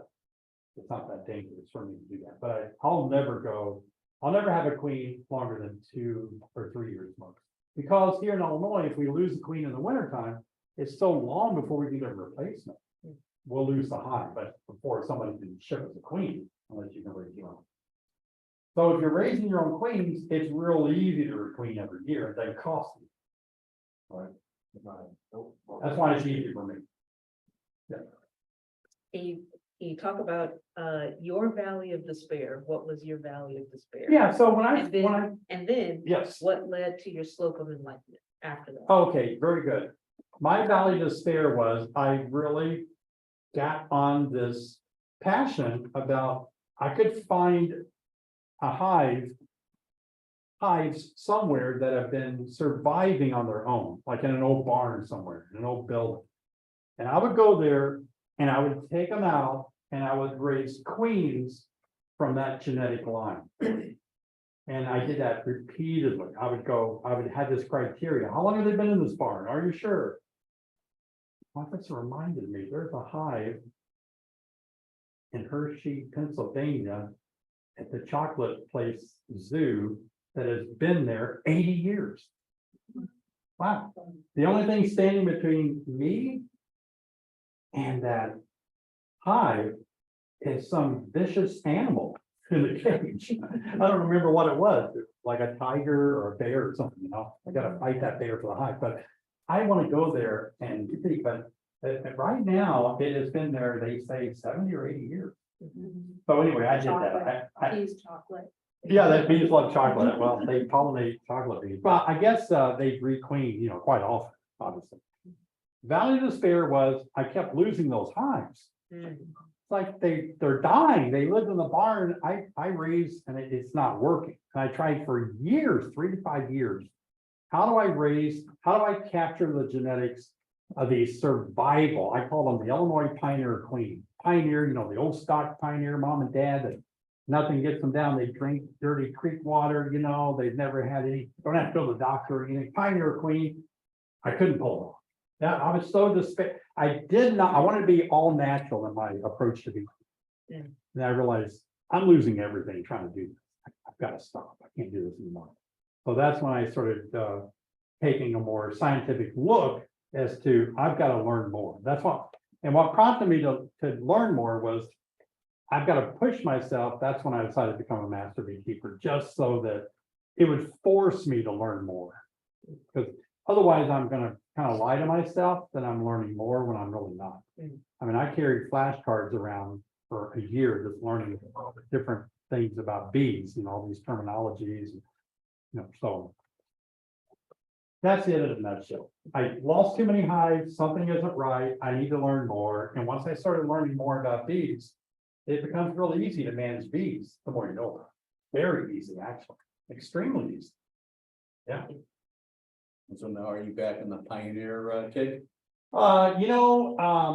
Today there was an article, every time an article is published, I get 1,000 questions, but today, New York Times had an article about, is beekeeping wrong? And the idea is Dr. Seeley at Cornell says, maybe we should get into Darwinian beekeeping, where we let the bees just fend for themselves, and if they die, they die. That's the way it could be, right? I have so many issues with that. So like I want to not use any treatments on my hives, and I will do everything possible. Right now, this year, my mite levels are low, and I've not had to treat any of my hives. But there's a point when you have to intervene and do something to help bees. We're domesticating bees. They don't live in a box. They live in a tree, right? And our landscape has changed. We don't have as many flowers, and our seasons are different. We brought bees to America. So we're asking bees to do a lot that they're not used to doing. And then there's the introduction of varroa mite that jumps species from the European bee over to the Western bee, our bee. It jumps species. Our bees don't know how to deal with the mites. And so I think at that point we have to do something. And so people that want to be all natural, I get it. I love it. I like it. It sounds great. But we don't apply that to most other areas of our life. I want to be all natural and never go to the doctor. I want to be all natural, never go to the dentist. I want to be all natural and never take my car in for a tune-up. I want to be all hands off, We just don't do that. And we know that can usually end in disaster. So we have to have a little bit of balance where we say, I need to help my bees. I need to know what they need, but maybe I can find a mechanism to do it, like treating mites. You don't have to use chemicals. You can use a green drone cone, green bottom board, break the brood cycle.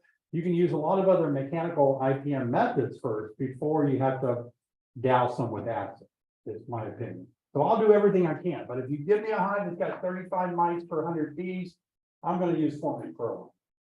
I'm going to burn those mites off. Yeah. Like I'd like to think I could be tick resistant in the woods, right?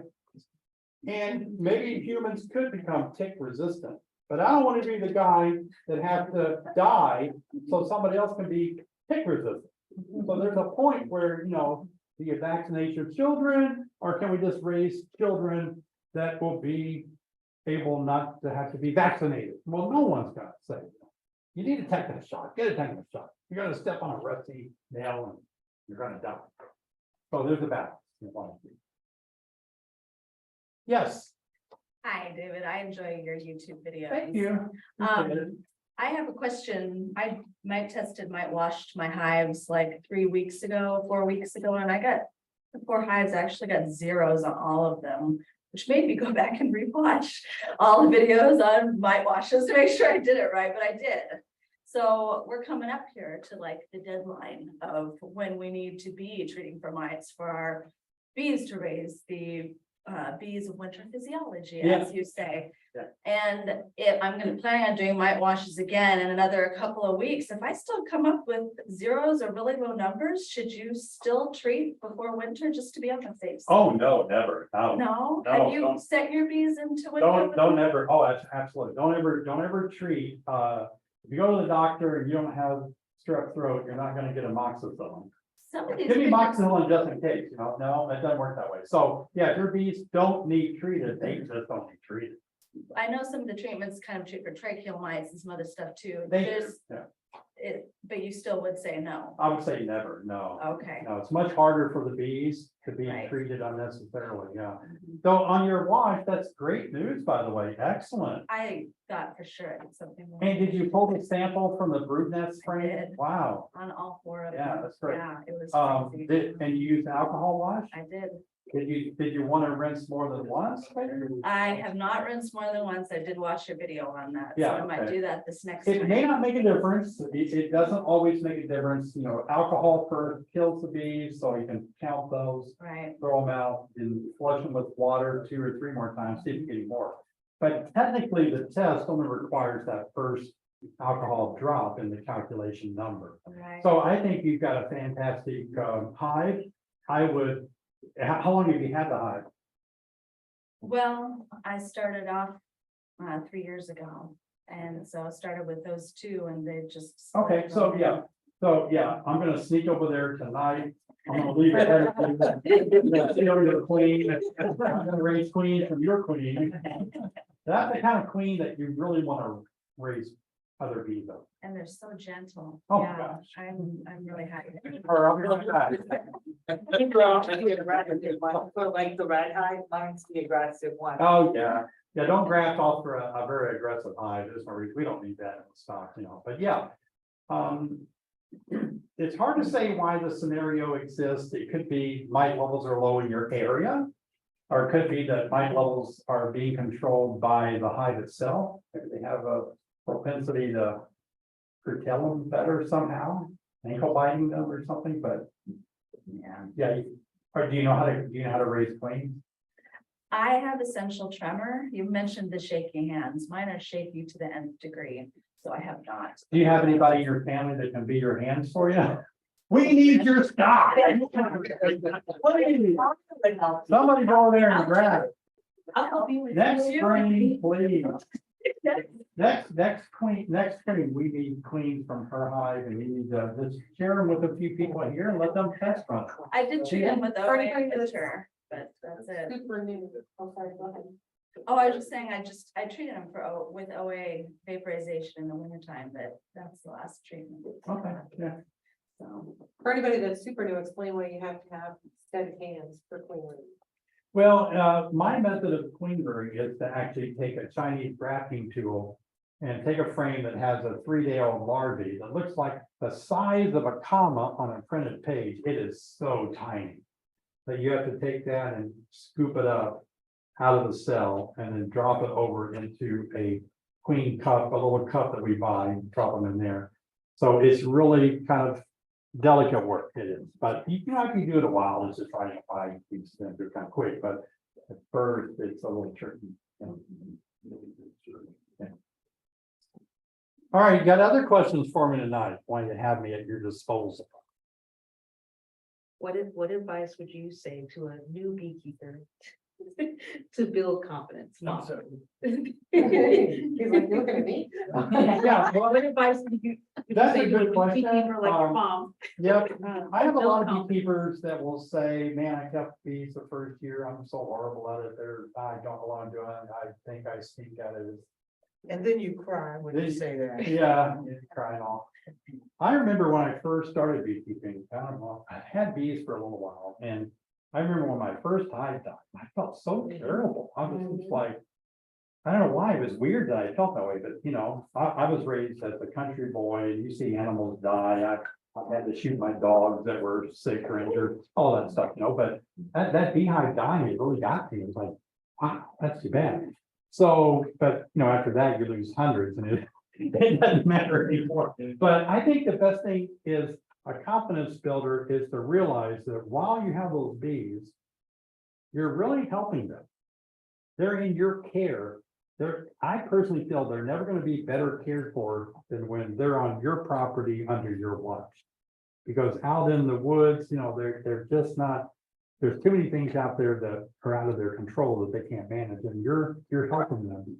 But look at it like this, that it's a learning curve, that first year, if you can just use it as a time when I'm going to get to know bees, I'm going to get to know beekeeping. This is something that is it's a process. It's not when something I want it. It's like every year I'm gonna get a little bit better.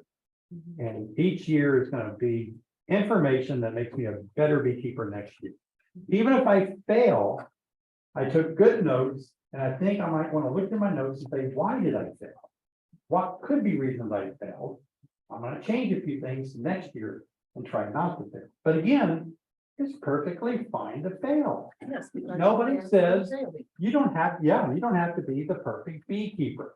Any beekeeper that tells you that they're perfect, that everything's going good, that they have a million hives, their hives never fail or anything, I wouldn't listen to them anymore. Find somebody that's failed because they have some good information to share with you. They know what it's like, and they did something to correct failure. Anybody can get lucky not a failure, right? But somebody that's gone through the mill and think, oh, I've gone through hard knocks and now I know how to keep bees a little bit better. We're learning every year. Yeah. Good question. What's something that's an absolute must for overwintering for you? Raising bees of winter physiology. Yeah, it's so amazing that bees live 36 days in the summer and they live 4 to 8 months in the winter. And they do that by changing how they raise bees. The genetics of bees are just like the physiology of bees are different for the winter time. So if you can figure out a way to really feed bees heavily in the fall and force them to raise more bees, all those bees are going to survive into April and May. So my problem, I was just not thinking that way. And I started, this was like in the 90s, I started seeing dried larvae this time of the year in the bottom of my cells. Dying larvae, and the bees would eat the larvae as protein, eggs or larvae.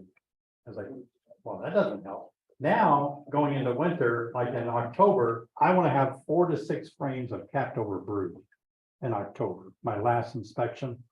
That way, each frame has approximately 5,000 capped. I know they have 7,500 on the whole frame, but maybe all of them are capped, but maybe 5,000. So if I have, 4 to 6 frames, I've got about 30,000 bees of winter physiology.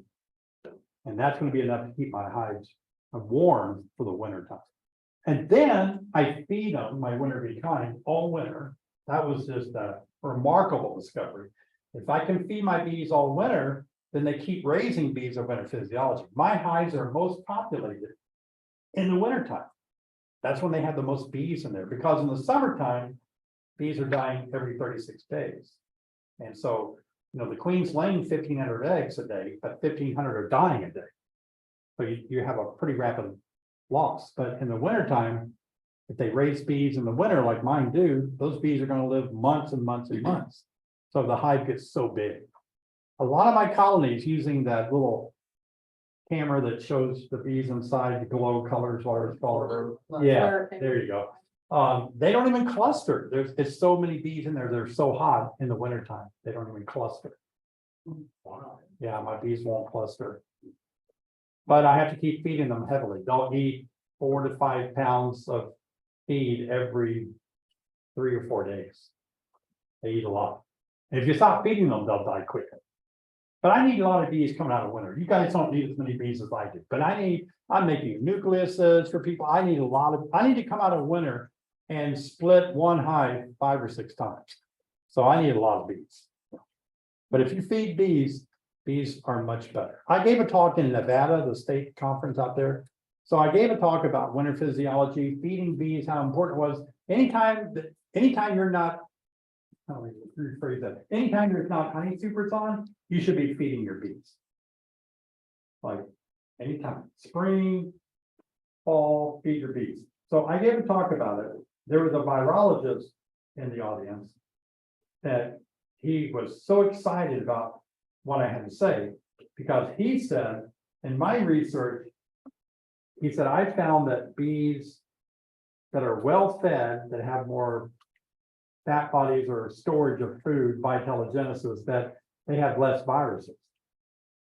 So he said, bees that are well fed are better able to have some sort of immunity to viruses. And that's what's hurting bees. So I feel like if we feed bees, that's the best thing that we can do, is feed bees.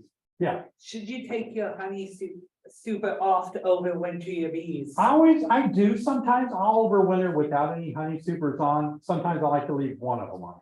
But since I'm feeding them my candy supplement anyway, I don't have to have the honey on. Believe it or not, some studies out of Canada shows that sugar is almost a better food than honey for bees. Sucrose. I know that sounds terrible. Yeah, So when you were doing this, normally do this with TD. That's what you usually have in your. Oh, winter hive. yeah, it's usually 2 deeps. Right, I have overwintered a little bit smaller than that with like a deep and a medium super, those configurations, it doesn't really seem to make much difference for me. We have a question online. It says, is there a way to prevent or deter propolis building in a small gap within the hive that you want to remain clean? Wow, no. Small gap is the key word there. Yeah, anything, we have bee space, and so if the bee space gap 3/8, 1/4 inch, if that gap is gonna be wider, it's gonna be filled with comb. If it's smaller, it's gonna be propolised. And a lot of my mating nukes have a 3/4 inch hole in them, because that's what my drill bit is. And I expect the bees to fly in and out of that 3/4 inch hole. They will propolis the whole entrance except a little space for the bees to go in and out. And that's what propolis means in Gate of the City, the word, so, yeah. But let me tell you one more thing, I'm kind of excited about this. What I discovered about bees is that when they go to a flower and they start lapping or sucking up the nectar from the nectaries of flowers, there's pollen all over the flower, right? And it's attracted to the bees and it gets on their hairs and they work it to their back legs. They take that back to the hive. That's what their protein is. Bees eat what we eat. They carbohydrates and protein. And so when they go back to the hive, they are bringing in what the hive needs to survive, carbohydrates and protein. But when a honeybee sucks up the nectar, it's getting pollen grains in the nectar. Like if you look at your honey under a microscope, you'll see a lot of pollen grains in your honey. That's what makes it honey. If you didn't have any pollen grains, you could not call it honey legally. It wouldn't be honey. Some countries have gotten in trouble because they try to get all the pollen out of the honey and sell it. You know why they do that? Because you can't find the place of origin. Pollen identifies what plant the honey is from, right? And you can say, oh, that's a plant that's grown in that country, which we don't allow to be imported in. So anyway, you need to have pollen grains in your honey. You don't see them, but they're in there. And so I did this little kind of backyard study where I evaluated how many pollen grains were in honey, because that's what bees eat. When a bee goes to the flower, they take in the honey in the honey tank. That first honey stomach does not absorb like our stomach does. It doesn't, it's a tank crop. And it holds it, and then they press it back out when they get to the hive, right? The second gut, there's a proventriculus valve where it kind of grabs the pollen and pulls it into the next stomach or gut, and that can be absorbed in their wall to give them energy. So I decided if I feed these sugar water, I'm hurting them. So then I started looking at the research, and all the research is there saying if you feed bees sugar water, it's really bad for bees. So it'd be like this. You come to my house, I'm going to treat you to a nice meal. I've got a piece of salmon that's cooked just right, that's good for you, got omega fat and all that stuff in it. And I got some broccoli, nice glass of water, and just all the nice, all nutritionists would say that's a very well balanced meal, very good. And then after you ate it all, I would say, fooled you. It was 100% sugar. That's what we're doing to bees when we feed them just sugar water, because a bee instinctively thinks when they take in the sugar water, they're getting the other nutrients that they get from a flower. You understand what I'm saying? They get all the nutrients from the protein, the pollen powder, everything else, so they don't have to worry about being misfed. But when we feed them sugar water, they're not getting our nutrients. Then I would just have an aha moment, jumped out of bed, ran out there and thought, I'm gonna figure this out. How much protein powder should I put in my sugar water to mimic what they have in nature? Along with amino B chains of protein and amino B, or see, honey bee healthy. So I started adding all these ingredients to the sugar water. And it was incredible the difference it made in the health of my bees. Otherwise, you're just feeding them sugar, and that's not the best thing, sugar alone for them. A lot of times when we feed bees sugar only, they don't have access to pollen to begin with. And that's really a bad diet, like in the fall. Yes, What do you feed them then over winter? I take the same substance. I take sugar, and then I add protein powder that's designed for bees.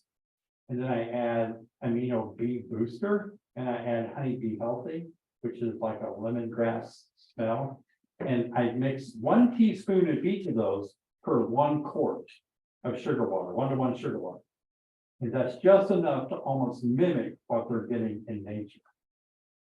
And it's amazing how much. I did studies where I put, and I do a lot of little backyard studies, but I put a jar of sugar water, 1 point, a jar of sugar water with honey bee healthy, a jar of sugar water with the protein and honey bee healthy and amino B. And I just wanted to watch, what do the bees prefer? They all went to the one with all the stuff in it. That's what they want.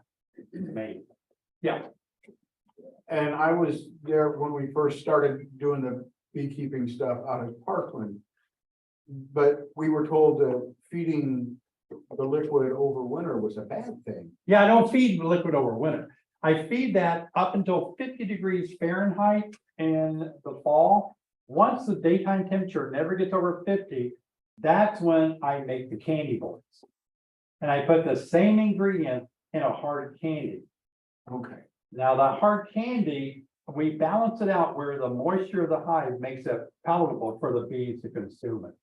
So they'll add their own. I had a moisture problem overwintering bees. So the moisture is absorbed in the candy and it starts not really to melt it, but just makes it where they can eat. And that's what you said, they're eating 5 pounds of that. They are, yeah. A couple days.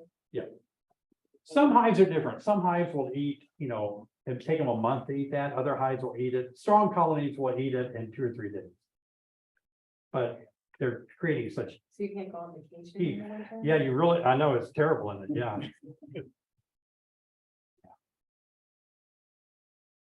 All right, I'll take one more question if you're dying to ask one more. Actually, if you're all right, what we do for about the last 15-20 minutes of the meeting is we try and go around the room and have people ask about like what they're seeing inside of their hives. And Oh, wow, cool. ask for some help. And we'd love to have you help us with some. Oh, cool, that's a good some of those idea. Questions. Anybody got questions about weird things they've seen? So I was, so we now have 3 hives, my 10 frame, my mom's 8 frame hive, and then we thought it was queenless, and so we bought another queen from Tom, and I split off. Now we're gonna try to build up a small nuke and get through winter. Don't know if that's gonna succeed or not. But I was taking out 3 frames yesterday so I could make this nuke and use the queen. And I was telling Mom to go ahead and start feeding the 8 frame hive. And we have a hive top feeder. I popped the hive top feeder and about 100 hive beetles scattered. Yeah. It's not 100. It was a lot. It was a lot of them, but just popped it up and just barely opened it, and just all these hive beetles scattered. Yeah. And so I'm just kind of like, I've never seen so many in one spot. So first question is anyone else noticing that? A lot of hive beetles this year. And then second is, what are some ways that people are mitigating that? Do you have any hive beetle traps? Yes, we have beetles, the beetle blasters. Oh, with the oil in the bottom? Yes. Are they getting in the oil? We haven't put them in yet. Oh, We yeah, haven't put put them in Yeah, there. because I didn't know it was that bad. I didn't Yeah, know it was that bad. the way to deal with small hive beetles in Illinois, they're a secondary pest. The way to deal with it is trap all the time. Smash. Yeah, smash. Smash, trap.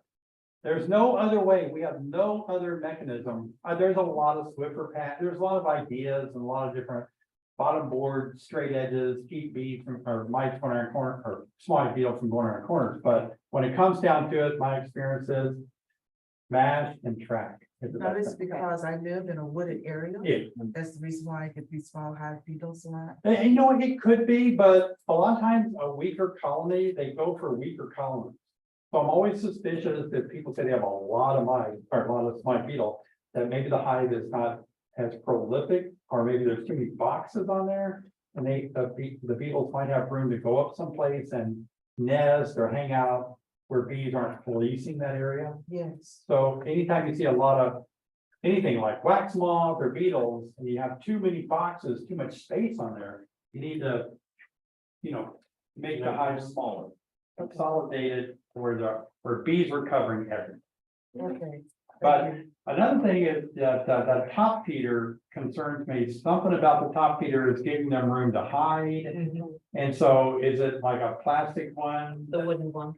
Oh, okay. I can't think of how we can do that. but- Okay, I use that top feeder almost like a trap, and I go in like once a week, and I do hand-to-hand combat.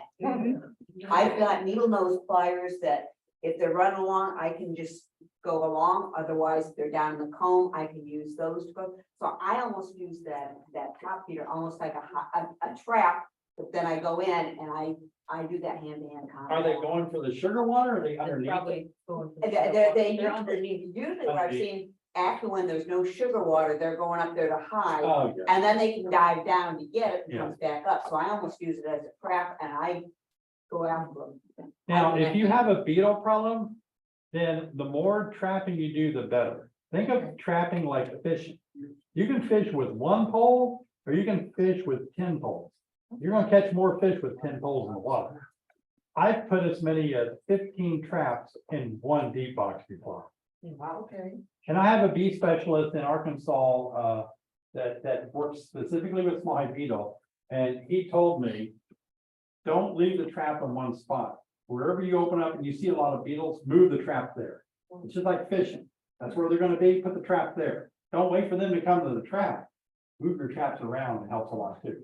So if you put traps in, what you should do is only put about an eighth or no more than a quarter of oil at the bottom. And once you put them in place between the frames, smoke the hive really good to stir those beetles up. Make them run into those traps. Okay, thank you. But they're a pain in the butt sometimes. Yeah. Now, do the beetles go to the trap by themselves or are they chased there by the bee? Oh, they go there by them. They're chased by the bees, but they're looking for a way to get out of Okay. a safe place to go, yeah. One thought that I just had is, people often find their production hive going clean. You've recommended that they try and set up a nuke. And in that case, this time of the year, the best thing to do would be a newspaper combine. Yeah. If you're gonna newspaper combine a nuke, which is 5 frames wide over, and you're usually gonna put the weaker colony over the top of the nuke. That might be something for you to go and, tell our future citizen scientists. Yeah.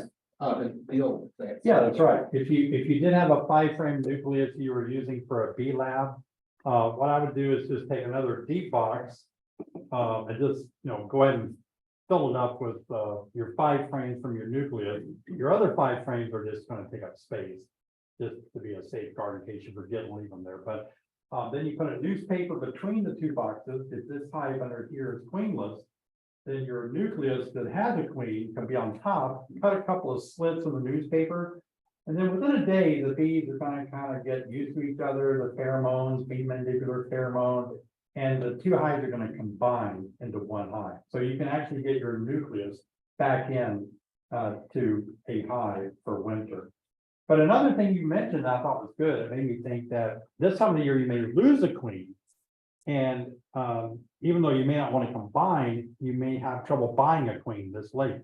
And you could always, anytime in the year, you could always take the queen out of your bee lab nuke and put her in a queen cage, introduce her behind candy, and let the little nucleus raise a new queen in the summer. You could just use that as you wouldn't have to do anything. They were going to raise the queen naturally.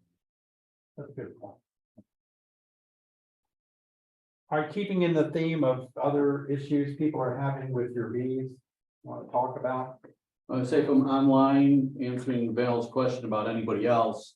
The report that they had 2 hives that did not have any beetles last weekend, but were crawling with them by the end of the week. Well, this is a time that beetles really start growing rapidly. They grow rapidly, they have more egg laying ability in hot, humid weather. So we're gonna see an expansion of beetles and wax moths in this kind of a climate. They're small height beetle, they're used to hot, moist climates, optimal reproduction season. But again, I always recommend, even if you don't see beetles, keep traps in your hive, because if you can catch the mama beetle, wow, you're gonna keep her from laying eggs and having more beetles in your hive. So the idea is to cut off the resource or the source before it happens. Some people say, David, what do you think about diatomaceous earth under the hive, Well, yeah, then you're just trying to get the small hive beetle larvae as they go in and pupate in the ground. So that means they've already reproduced. You have a lot of problems up here. They're already making larvae that's sliming your frames. You want to get way ahead of that. You want to catch the mama beetles. So just out of curiosity, when you talk about trapping, maybe for some folks, like where do you usually start with the trap? Like where are you putting it? Like Two, in 10 frames? yeah, I would put 2 traps in each box, each deep box. Just randomly in a frame or? Yeah, next maybe, to the wall? maybe 2 or 3 frames from the wall, just kind of space them out. Just in case you think they run there, but you can have two in a deep, 2 in the next deep, put them in your supers as well, because beetles will typically go up higher in the hive. You'll see them up around the top cover when you open them up. But anytime you open a top cover, you gotta have your hive tool ready. Yeah, just start smashing it. And don't feel bad if you accidentally get a bee. I know that can happen. Yeah. A friend of mine did that. Then you could get stung too. Yeah, well, if you use your fingers, you get stuck, but yeah. The other thing I would suggest, if your hive dies and you're not, it's gone, clean it up, because I learned by experience, I didn't clean it up and it became basically a hive beetle wax moth bomb from the whole apiary. And then I had to fight it all summer. Yeah, that's true. So there's another question online. It says, are Swifter sheets an effective way to treat beetles? A lot of people have a lot of success with the sheets. I think they're specifically made for small hive beetles to get trapped in them. And most of the people I talk to say they always have beetles that are in those traps. So yeah, anything you can do to trap a beetle is good, absolutely. Yes, you can buy them on, Date Amp, Man Lake, big bee companies will sell these pads. You can throw. Also, it's not just your swivel pad, it's something specific. Yes, it is, yeah. Right. They look the same, yeah. The others may work too, but I'd stick with what the bee companies are selling. Your recipe for the mix is on it's online. It is, it's under our Would Be Kind description, but it's basically a teaspoon of amino bee booster, a teaspoon of honey bee healthy, and a teaspoon of ultra bee protein powder for manlet. For 1-to-1 sugar quart. So, yeah.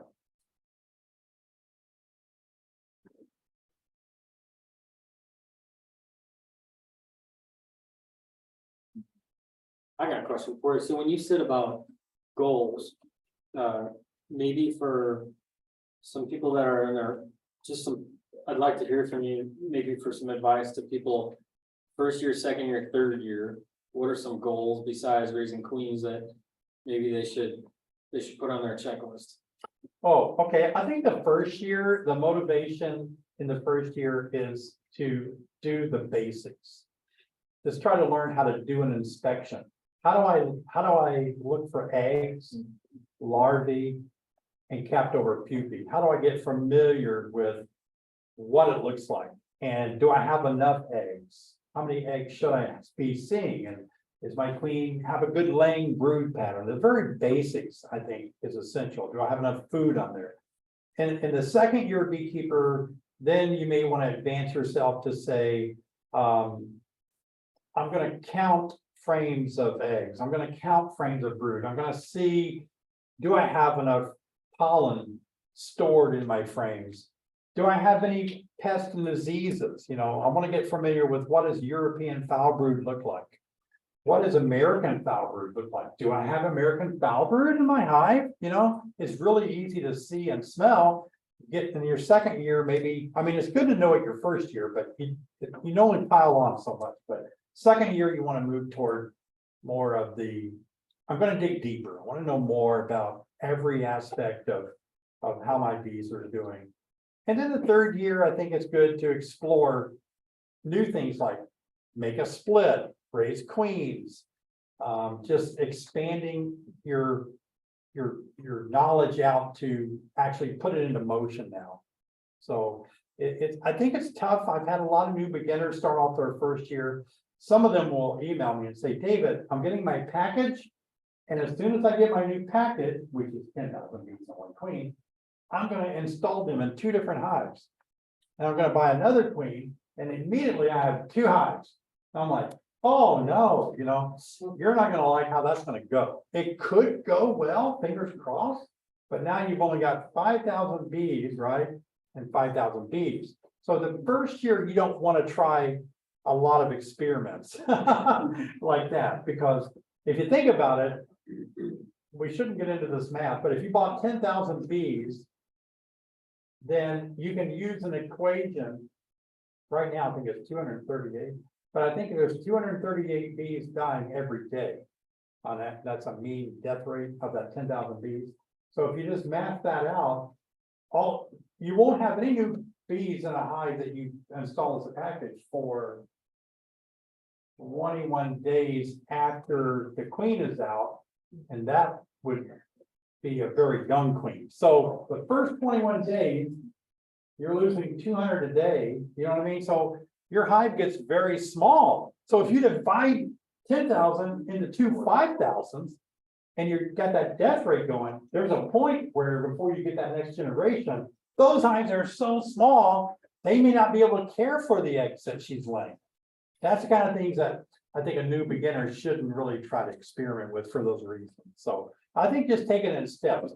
Basic, figure the basic out your first year, expand into more disease and management, heavier management style in the second year. Third year, explore all of these other things like making queens or making splits. So you said second year identifying foul brood. How do you introduce that so you can see it?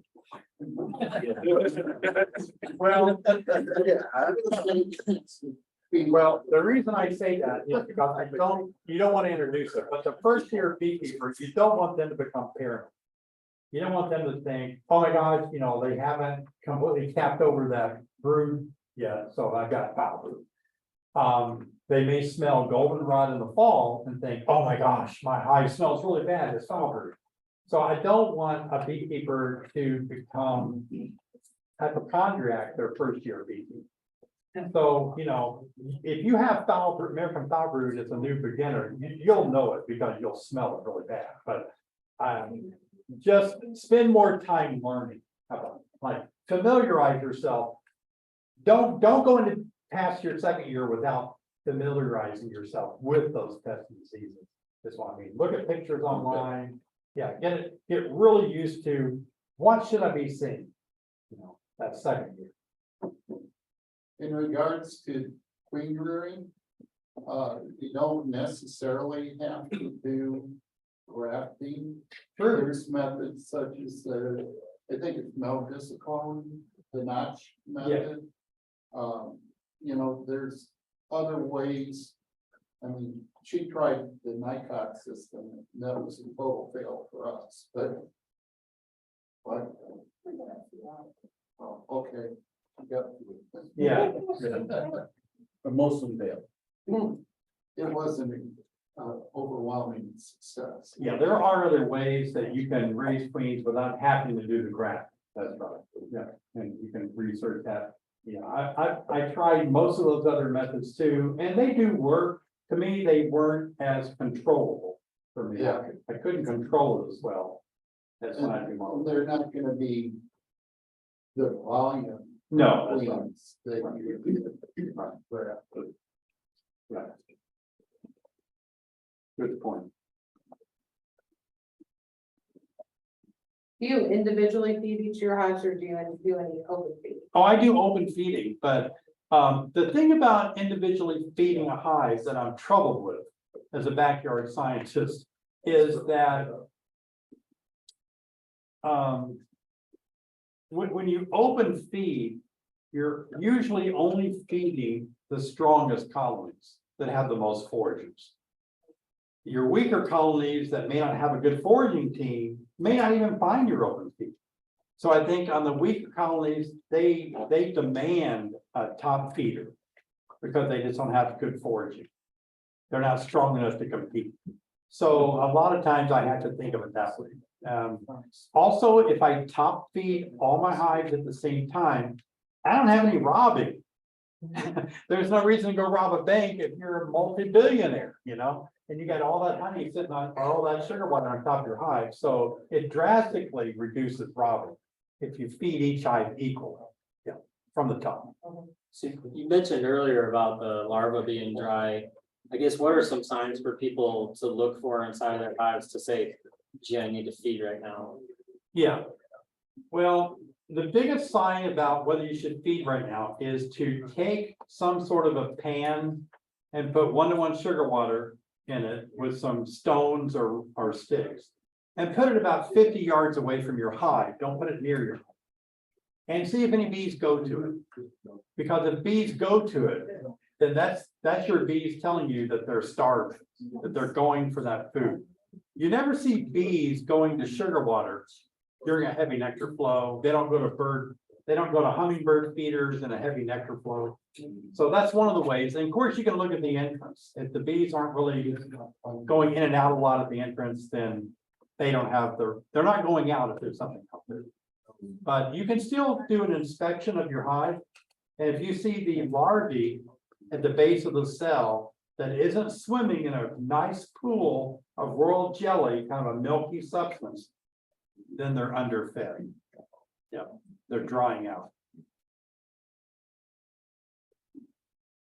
You had a modified where you had a little plastic shield on it. Yeah. Do you still use that? I do. Okay, because some of your newer videos, I haven't seen you doing that. Yeah. I just, if you gave up. I do use it a lot of times when I'm making a video.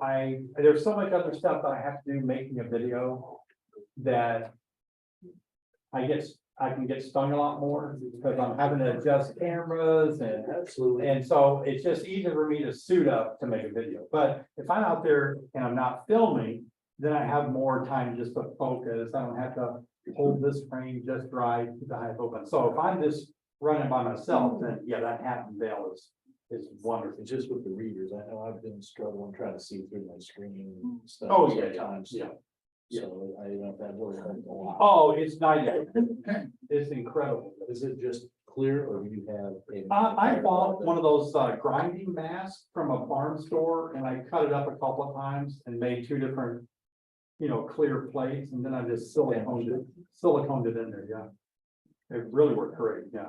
I thought there's a big difference between different veils too. Yeah, that's So right. for reference, there's a video out there, so he took a veil, took one of your regular veils, cut a hole in it, and then it's like a plexiglass, very thin. It is a plexiglass, real thin, yeah. and then glued it in place, Right. and then that provided a wider vision to see, and then you can see a lot clearer because you're not looking through the mesh. Absolutely. Either the white mesh or Yeah. the black mesh. You Don't can cover just your got this. mouth and breathe on it and plug it up. Yeah, pardon me? Don't cover your mouth. Oh, with yeah, it. yeah, so it's just like your Cyclops, so Yeah. you're just covering the eye portion.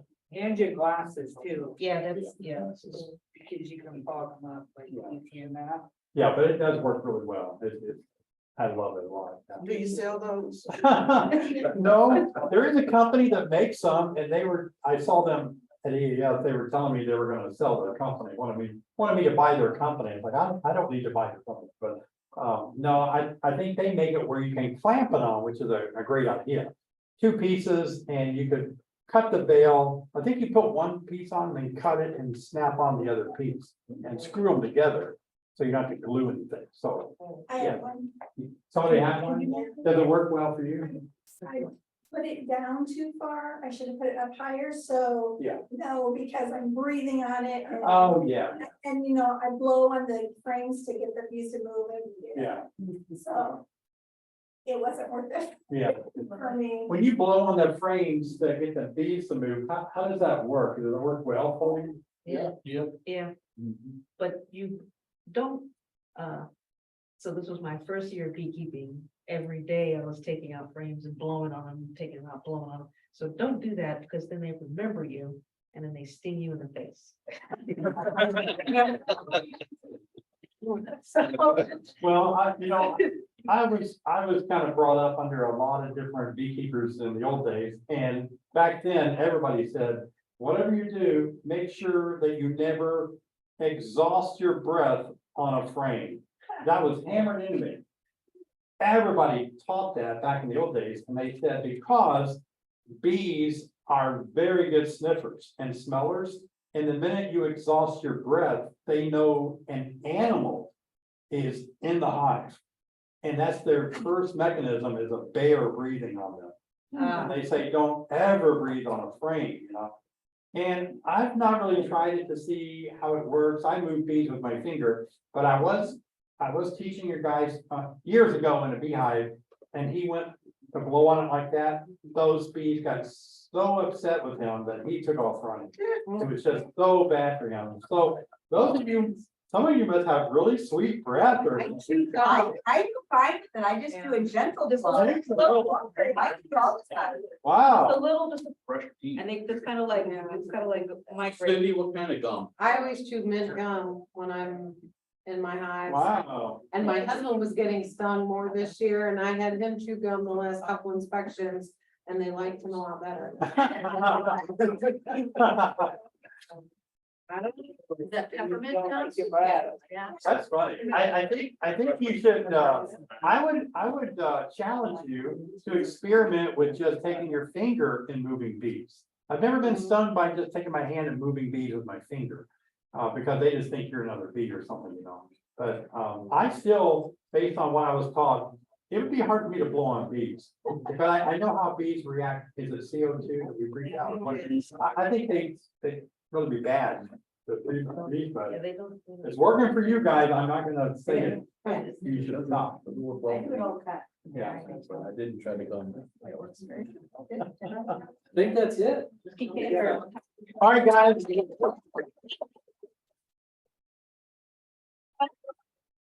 Well, I want to thank you guys for having me. It means a lot. So I enjoyed coming and talking with you. So thanks a million. Appreciate it. And I'm glad all the technology worked. Yeah, sorry for a few little hiccups, but it did end up working, so. Night, everybody on the line. Yep. Bye, people.